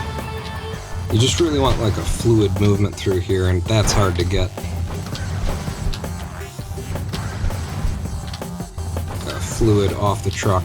Kick me up, just the right height, no higher. See?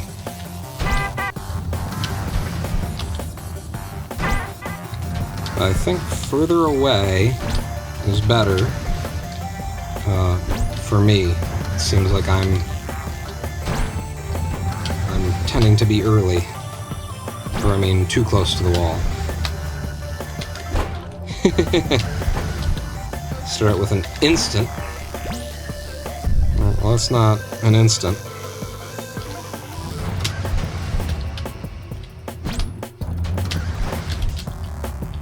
Certainly possible, though. I wonder if on the category extension boards, if that's what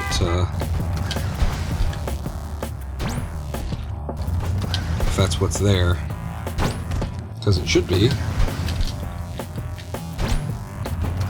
Unless there's something better. It'd be this into a PPTB, and then you just have to do it for like an hour and a half until you manage to get one that had the exact right direction. Don't start doing it, Pawn. Pay attention to what you're doing. Take the time to set it up. It's going to save you time in the long run, even if it takes a little bit more time here.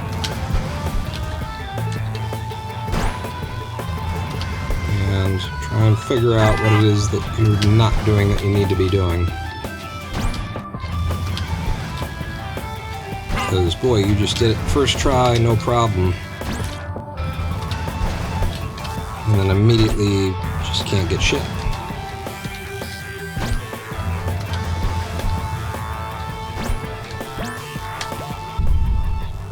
I intentionally overturned there, and it did get me something. Nothing particularly desirable.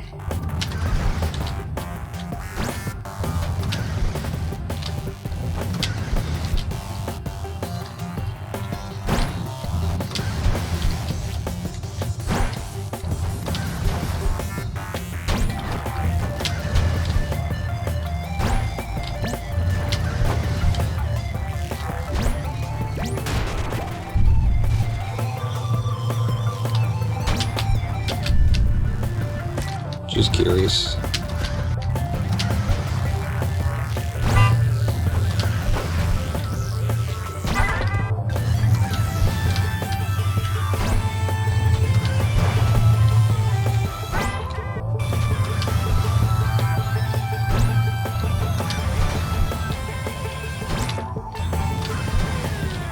Maybe it's just I need to keep holding right when I get hit by it, so I've got some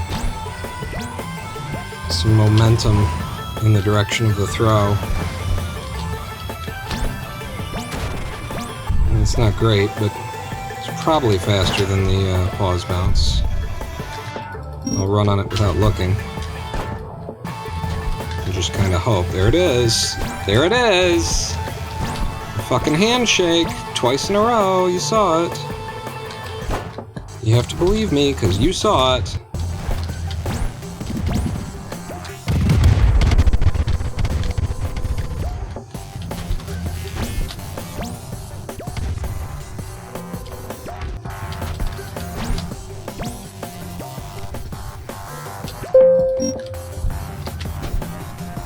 It's not enough.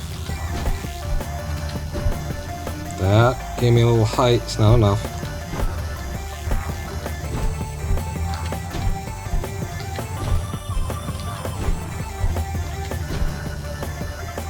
It's not enough either.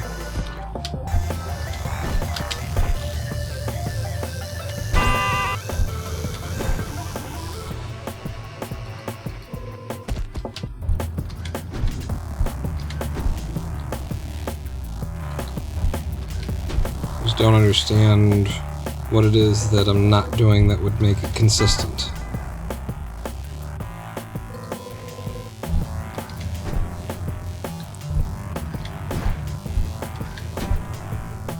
No.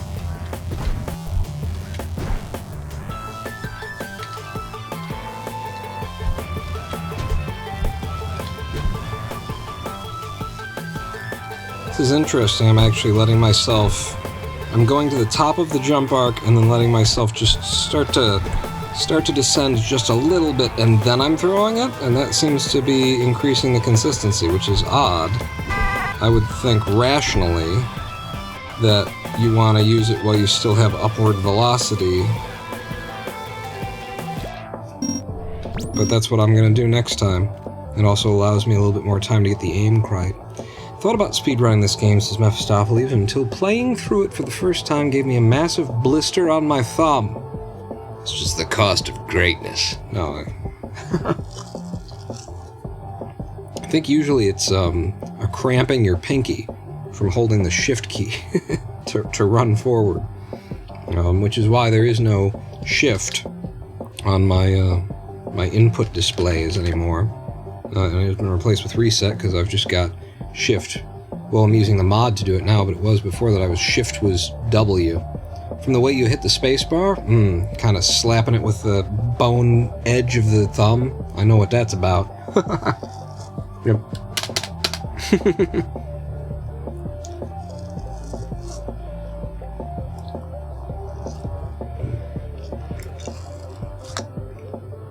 Yeah, side of the thumb.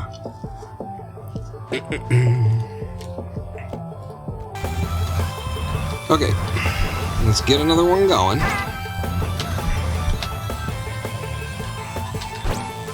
Way too close. It's a bit too far. See, but that kind of worked, and that was ridiculously close. So, I don't know.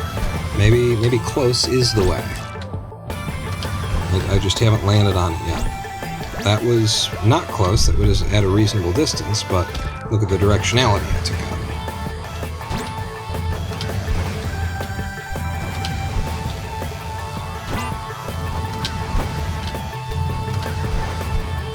I think a main part of this is that it needs to be angled. Yeah. Because if I'm flat, then it's going to kick me in a direction that just isn't helpful.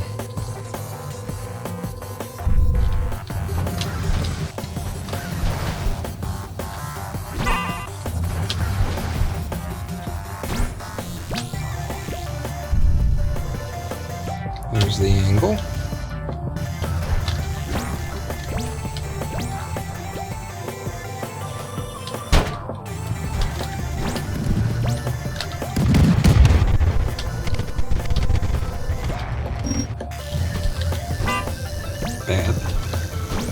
better.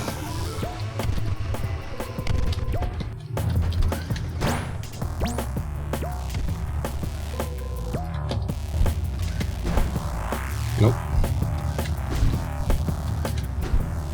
That's how I meant to do it, and it came in. Okay. So that method does increase the viability a bit. Stop. Early pause.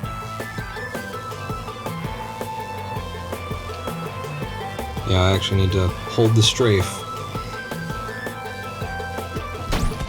Oh, come on! Okay, wait a second though.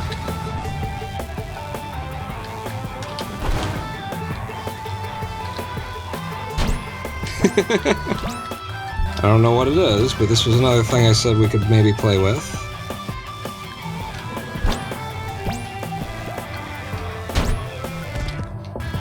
The PTB here.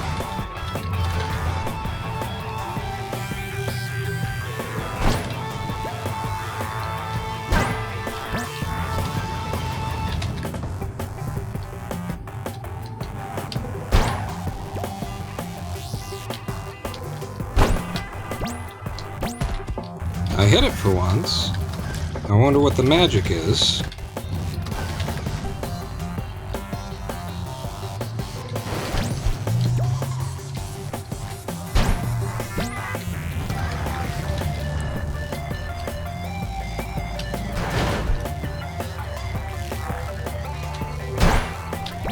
My main issue with this stuff is just never knowing how close or far that I need to be. All of the PTBs, really.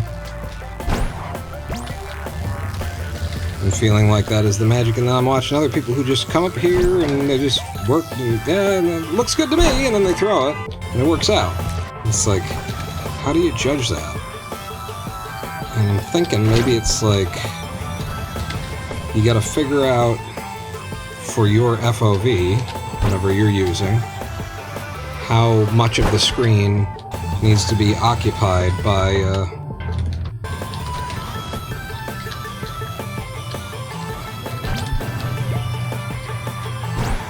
that was pretty much the full screw to the top anyway, on that level. It was almost to the top.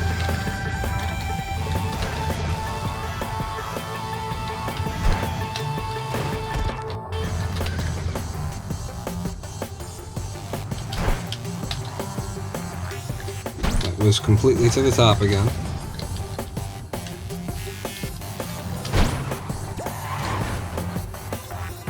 Completely to the top again, like but I felt like I was high there, so.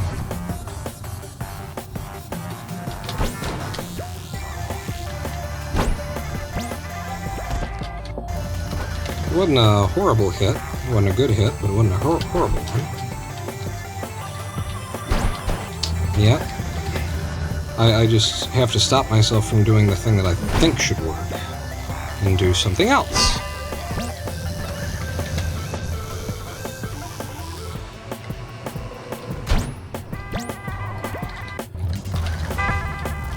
I don't want a particularly good one.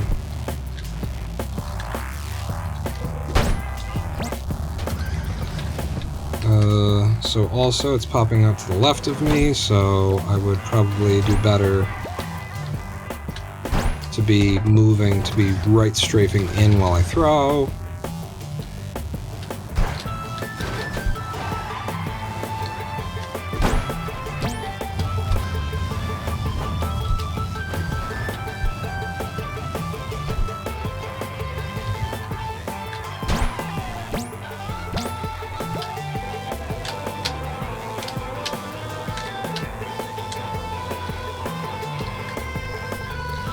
That was no fast, that was slower than my usual method.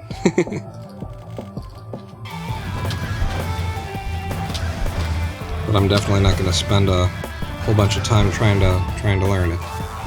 You know that. Just make sure you get the angle on this throw. Slight. That's flat.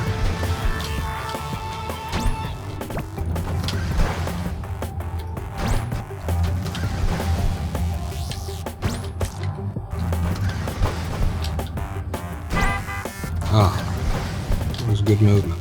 There it is.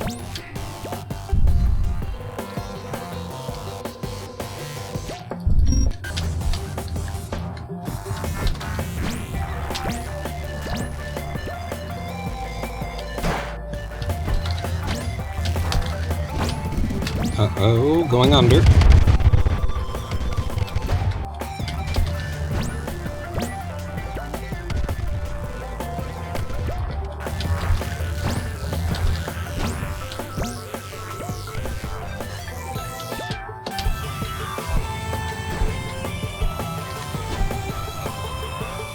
No.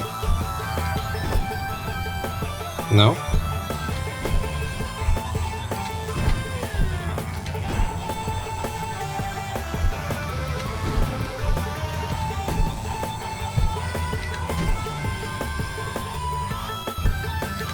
There it was. See, it's random. You get a random amounts of, like, lift at the beginning of these levels, and some of them just really suck. That's how it's looking to me, anyway. Sometimes I'm, like, angled down, and sometimes I'm just, like, flat to try and get my mouse held flat with the window there, and sometimes I'm angled down to get it.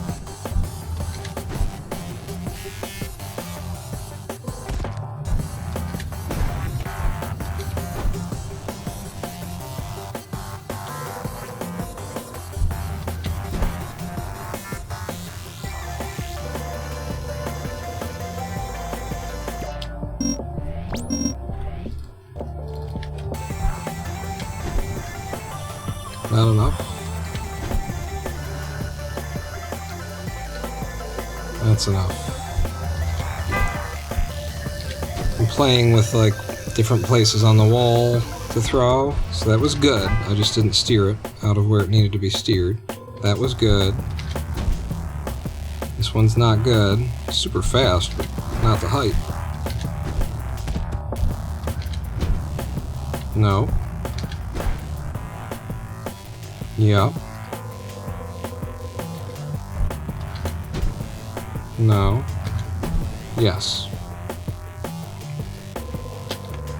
Alright, I mean, it's not, like, locked in any sense. It's just like I've got a couple of different ways that I know I can do it.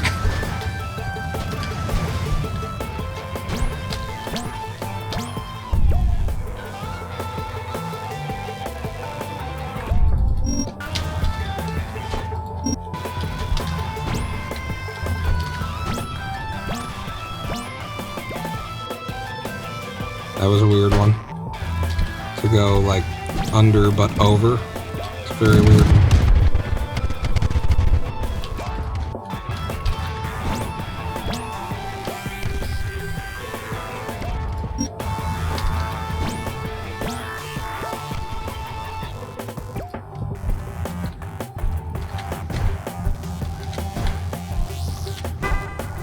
That one goes. Just barely. Oh no! No. Forgot what level we were in.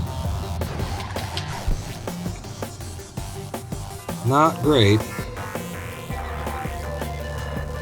But it's a goer. It'll get me there.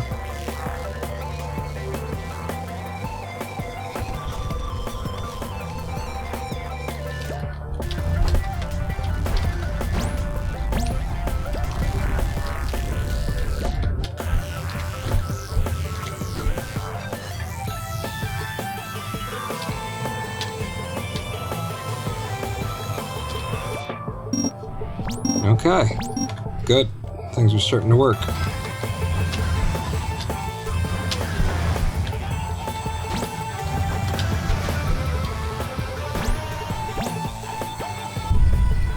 Much better. Oh, Jesus.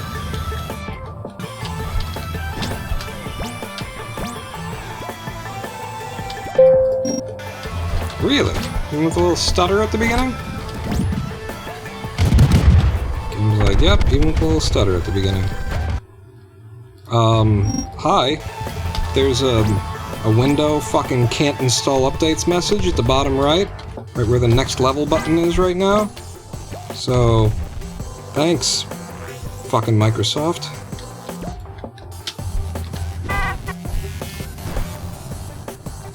Looks good.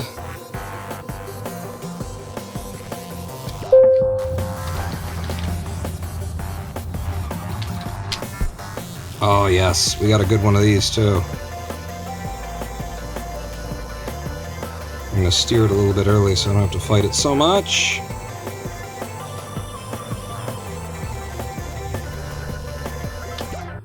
Fuck, again. With the... Can't install updates shit. Ah! It opened a fucking window on my screen.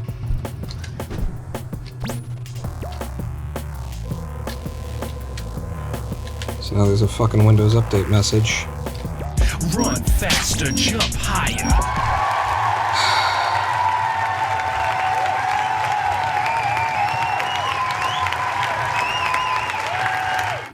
You know, nothing has changed about not being able to install updates, so maybe you could not fucking bother me with that.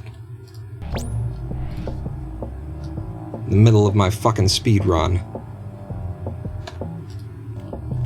Is there a way for me to turn that off, Microsoft? Gee, no. Cool. Flaxy, welcome in. You can bother me. Not Gates.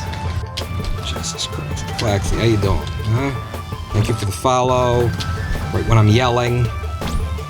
Reminds me to stop yelling. Thank you, Flaxy!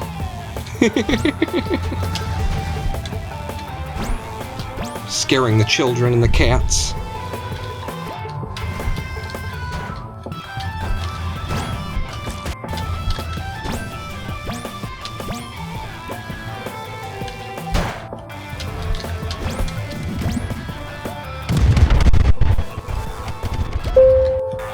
Really? Some of these I just can't believe. It's just not plausible.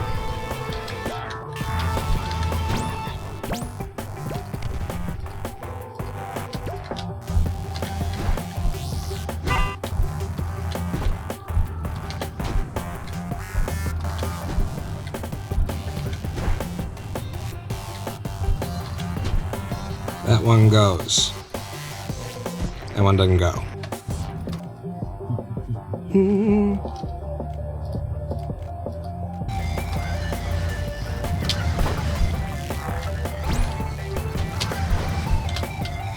I gotta be yelling about something. It's not, you know, capitalist consumerism. It's, I mean, it's still corporate capitalist consumerism, though, isn't it? Because it's Microsoft forcing fucking product updates, even when there's no product updates. We don't have any products updates to give you. Just letting you know. Could you maybe fix our operating system so that we could deliver updates to you? We've got some new spyware we'd like to install. Thanks. Thanks. Yeah, I know that we sold you the operating system, and so it would kind of be on us to make the fucking thing work. But we've decided not to. And that literally is the case with the reason why my computer won't update. They've just decided not to. Not their problem. We're going under. I've been told it can be done. I don't think it can.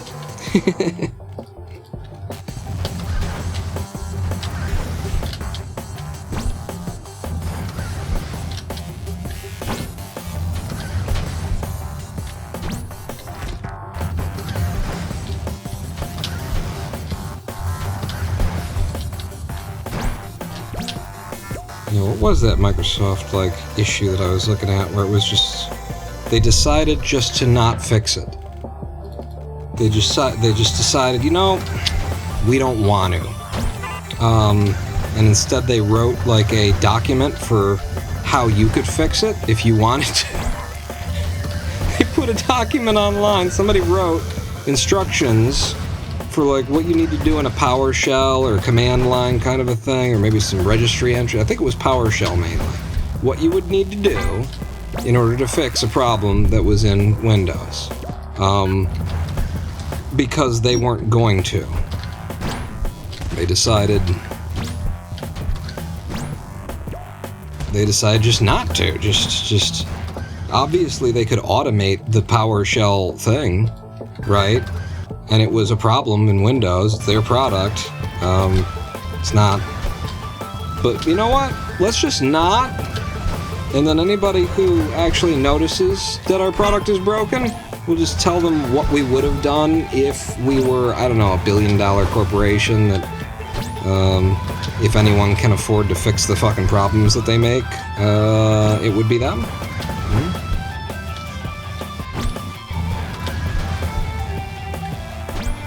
It's just a really bad turn there.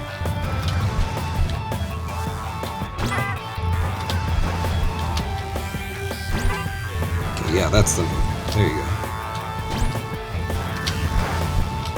You just gotta get the right distance on the throw, because the angle's looking good, I think. There's a little bit too much angle.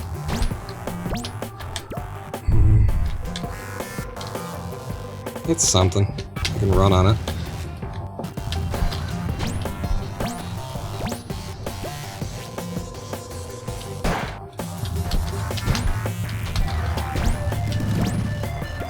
Let's go under.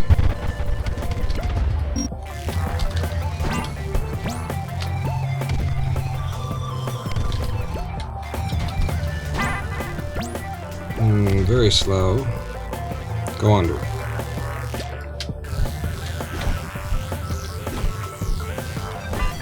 That one goes.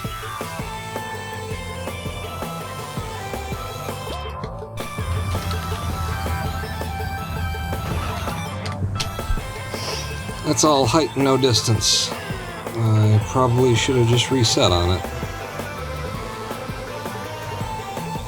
All height and no speed, I mean. Distance is implicit to the height.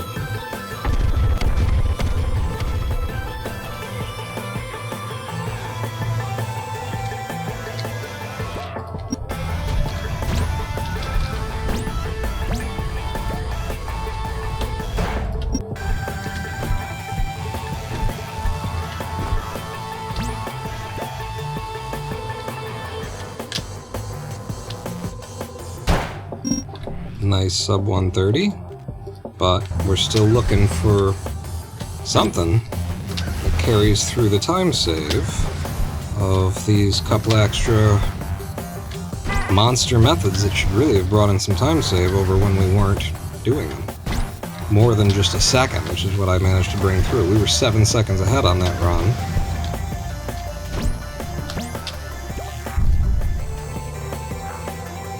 Hoyos, how you doing? It's been forever, right?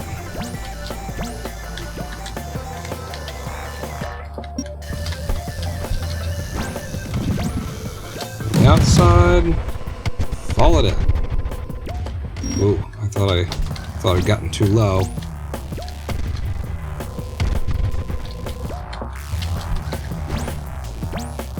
My ME CFS remitted enough for us to be able to do live streams and stuff. Nope. Nope. Maybe. Yep.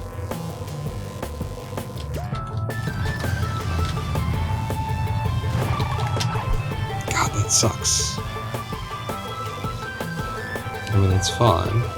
Probably been years, yes. Welcome in. I'm, just a little bit over-focused. I did a socialist rant earlier. It was amazing. You are the problem, Hoyos. That's what we found out.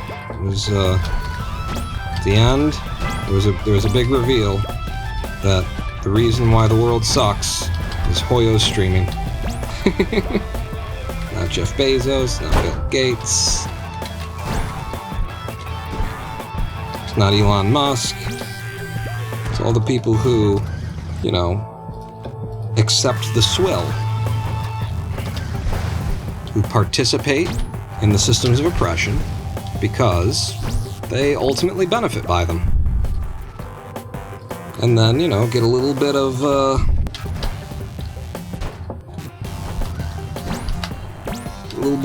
sort of personal exoneration by voting for whatever party they think, you know, does things marginally better than the other one, and they feel like, oh, I guess it's okay that I'm the proper problem here.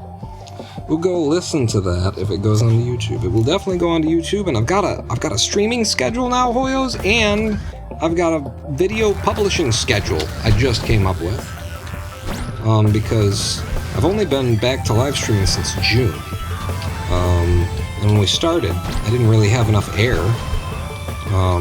My lungs didn't work well enough to be able to do like a good long stream and just feel like we're streaming again. So we've actually built up to this point where I can decide to do a rant and not have to tap out. But so now I'm planning on cluster trucking on the Thursdays and Minecrafting on the Sundays.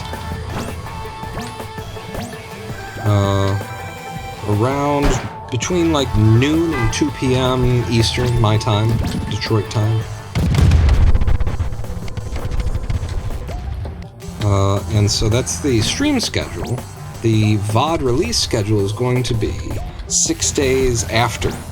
It's going to be, so Wednesday for the Thursday Clustertruck stream. I think this goes. Yep. And Saturday for the Sunday Minecraft stream. Damn it! That's just me like knowing that we've got some green time and being a little bit, like choking is the word for it. I'm just choking on the. I just need to hold the fucking thing. I can't seem to hold the fucking thing.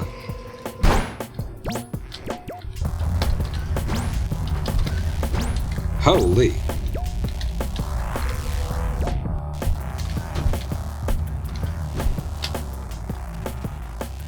Oh wow, PB is potential here, huh? Run faster, jump higher. Wow! That's how bad they can look and still pick up a few tenths of a second. The Great Pawn relaunch at this point. Yeah. Most of those relaunches before were just me being frustrated with my career, I think. A couple of them were definitely due to health, but they were more like we've already been live streaming, but I feel like we need a fresh start. I'm gonna turn over a new leaf kind of thing, but we were still doing it. This is unique in that I was physically unable to do almost anything for 2 years and have managed to bring myself into a remission from this horrible disease, and have regained the ability to be myself. Clutch as fuck? Yeah, I guess so, huh? I'm surprised that it came in with PB time. But there's 7 seconds easy there that we've already seen that I can bring through. I just gotta, bring it through. No majorly stupid deaths. We can have some little reset waste stuff. Ow.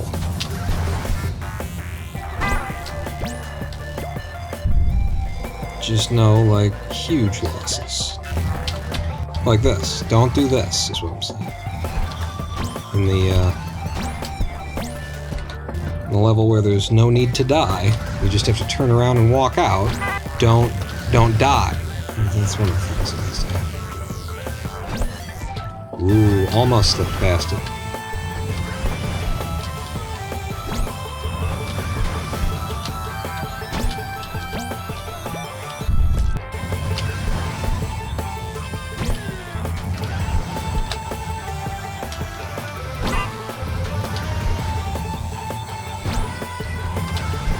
Man, I wonder what you'd have to do to make this just consistent enough to put into the full game, because our top 3 runners do put it into the full game, so I have to really figure out the subtleties of what it is I need to be hitting in order to get something that'll take me all the way there.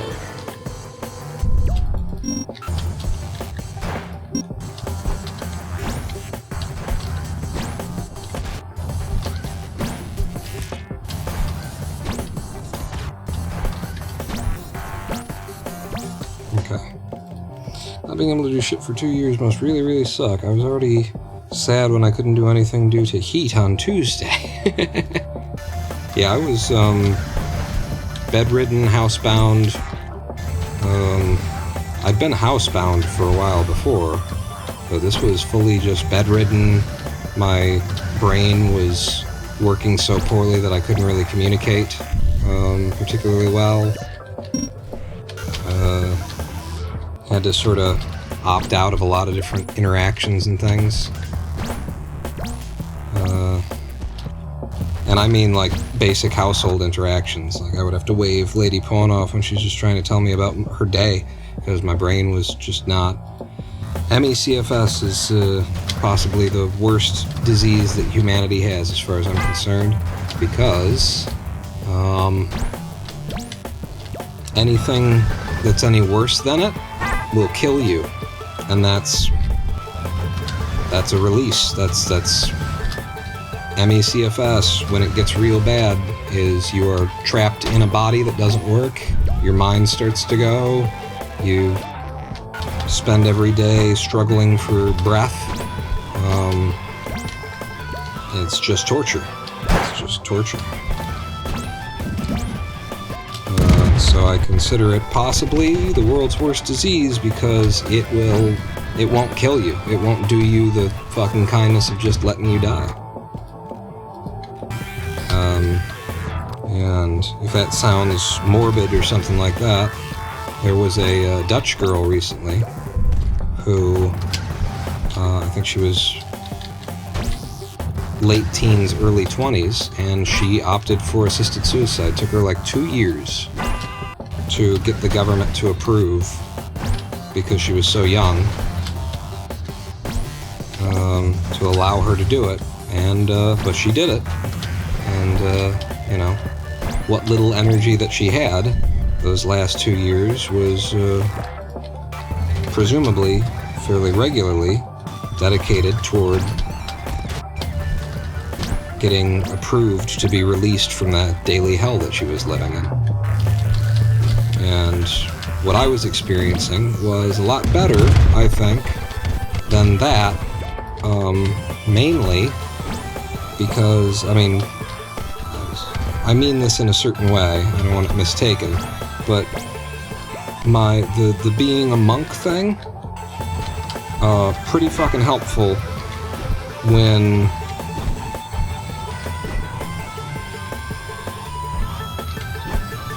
that one goes. When you're stuck in that kind of a situation. I have learned to accept, you know, whatever it is that's going on, to be at peace with myself, regardless of whether I'm comfortable or, you know, having a good time or a bad time kind of thing. I also have the incredibly important ability to let my brain rest that most of you don't. Until I learned meditation and practiced it for however many thousands of hours, I experienced what we call in the monking business, what we refer to as the monkey brain that pretty much all of us, you know, live with. I had a really bad monkey brain. It would just go and go and go and go and go about everything. Never shut off, never shut up. And despite, you know, I'm a presenter, I'm an entertainer for my career, which means I get to use the thing that used to torture me in order to make a form of entertainment for y'all. But I don't suffer from it anymore. I can just turn it off like 99% of the time, thanks to the years of meditation. And most people, and what I think you really need in order to be able to recover from this disease, like I seem to have started to at least have a major remission, is you need to be able to let your mind rest. And you can't do that while you're miserable about your circumstances. You can't be lamenting the life that you didn't have or that you're not going to have because you've got this disease every day. and expect to get better, because it's a neurological inflammation issue, it's an energetic issue, and if you're spending the neurological energy that you don't have, if you're spending all that you have left on misery and, you know, commiseration, you're not giving your brain the chance to heal. And so I had a big benefit going into it, that I had spent all those years learning how to micromanage my own mind. Gotta love my guys here for being one of the few exceptions in the world where assisted suicide is legal in that case, even if it took her so long. Yeah, you know, it's, I certainly like the idea that, that it takes a lot, but you can make it happen, you know. I don't want anybody doing it on a whim, and before things have a chance to get better, but, there's a lot of people, you know, and the average person just wants to go through life without considering what it's like to live in a situation where you're trapped in your body, something like that. But it's real for the people who it's real for, and to deprive them of an option that you would probably want if you were in their shoes, pretty fucked up. So yeah, the countries where assisted suicide has been actually handled in a way that's virtuous, gotta give it up.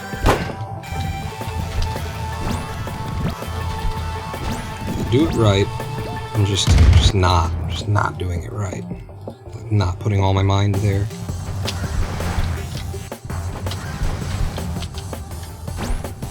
But I think we can get, like, what do we got right now? 121? I would like a 115. Please. I'm placing an order right now with the speedrunning gods. I would like a 115 with the side turnips.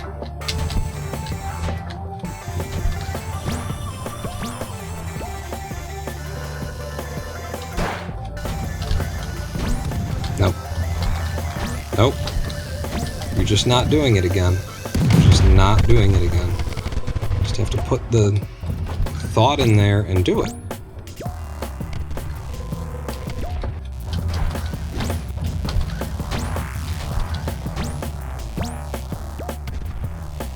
Here we go.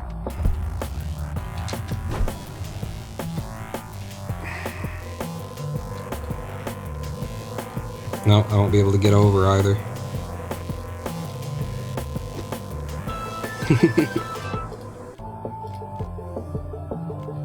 115 gets me third? Oh, okay.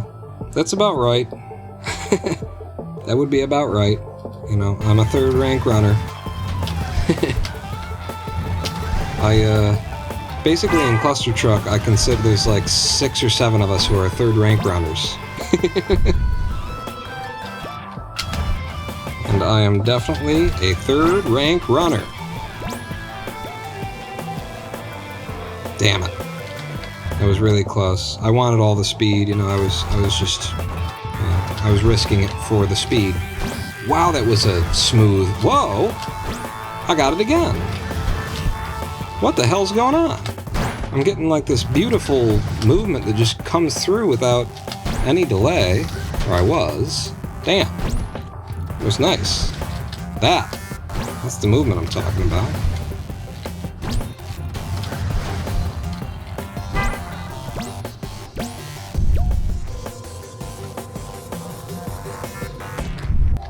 Yeah, no. If you're gonna run against these splits, you gotta take out like a proper PTB. I'll allow you like a 7.5 maybe? Does that sound reasonable? Don't forget the angle. Leave a little angle on there.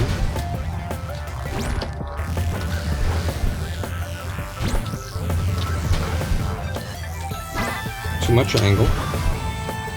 Maybe too early of a throw. Too much height. Too much height. There it is again. What is it that I'm doing there? trying to figure out the throw now. This little pop that I'm getting. It's just like smoothly giving me exactly the height that I need, but only sometimes.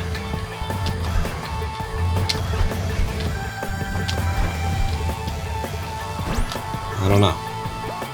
Don't know.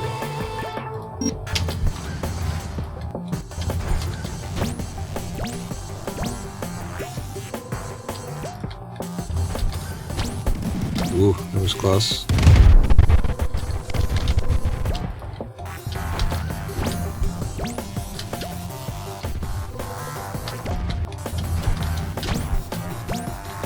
Okay, all good PTBs. And I made that work. Holy shit. Yeah, I hope so. Not a great one. So we lose time.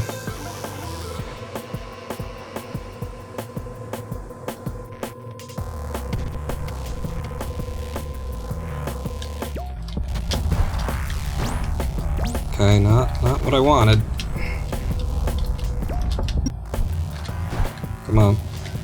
Nope. Give me one. Thank you. Yes. Big PB. Run faster, jump higher. Holy shit. I wanted a 115. Send it back. Send it back to the chef. I asked for a 115. This is rare. I wanted medium well. Send it back. And what is this with the A1 sauce? I told you I didn't want the A1 sauce. I use ketchup. I don't use ketchup. I don't think I use A1 sauce. I don't know what I use. How do we get onto a thing about steak? Why did we do a whole thing about socialism and the death of the human soul and it's your fault? I don't know. Why do we do anything around here? But we got a 114 flat by live split. 114.00, which is probably either a 113.97 or a 114.025, something like that. But that's gotta be, that's where we end. That's where we end. And stupid Emily is here. When did you come in? At 114 is just like me. Covered in barbecue sauce? What? I don't... Medium rare? I don't know. What reference is this? Stupid Emily slipped in behind me. I gotta leave it there. You gotta cash out. How do I know that you're covered in barbecue? Who isn't covered in barbecue sauce? I always stream covered in barbecue sauce. I gotta leave it there. You cash out of the casino when you get a big win, and that's a big win. Some of Best Segments is down to 1 minute and 2 seconds. 114, apparently third rank on the leaderboards. Who could ask for anything more? Who could ask for anything more? Who could ask for anything more? How does that, who could ask for anything more? There's a tune to that. What is the tune to that? Oh, right. It's this one. Do-do-do. Yeah, I will take the 114 and cash out. You don't need to know where I live. Give me my chips. I'm going home. I need proof. So I'm sitting there. Barbecue sauce on my... Yep. So we're going with it. That's another reason why I need to leave now. Thanks for coming on, everybody. I am the Ronin Pawn. Barbecue sauce on the titties in chat. I gotta go. Twitch already has 1,012 reasons in this live stream alone to ban me from ever speaking again on this platform, given that I bit all of the hands that feed me today. And that's before we put the barbecue on the tits. Thank you all for coming out. I hope to see you back here next Thursday when there will be more Clustertruck, but I hope to see you back here earlier than that. Join me this Sunday, sometime between noon and 2 p.m., hopefully, is when I'll start these things off. Join me this Sunday for Hardcore Minecraft. We're 7 and some hours into a new hardcore seed that we started up. We got all the things that we wanted. We settled down in a village. We got some villagers trained. I already got Protection 4. The first 2 villagers that I trained, it came up with it, like, easy.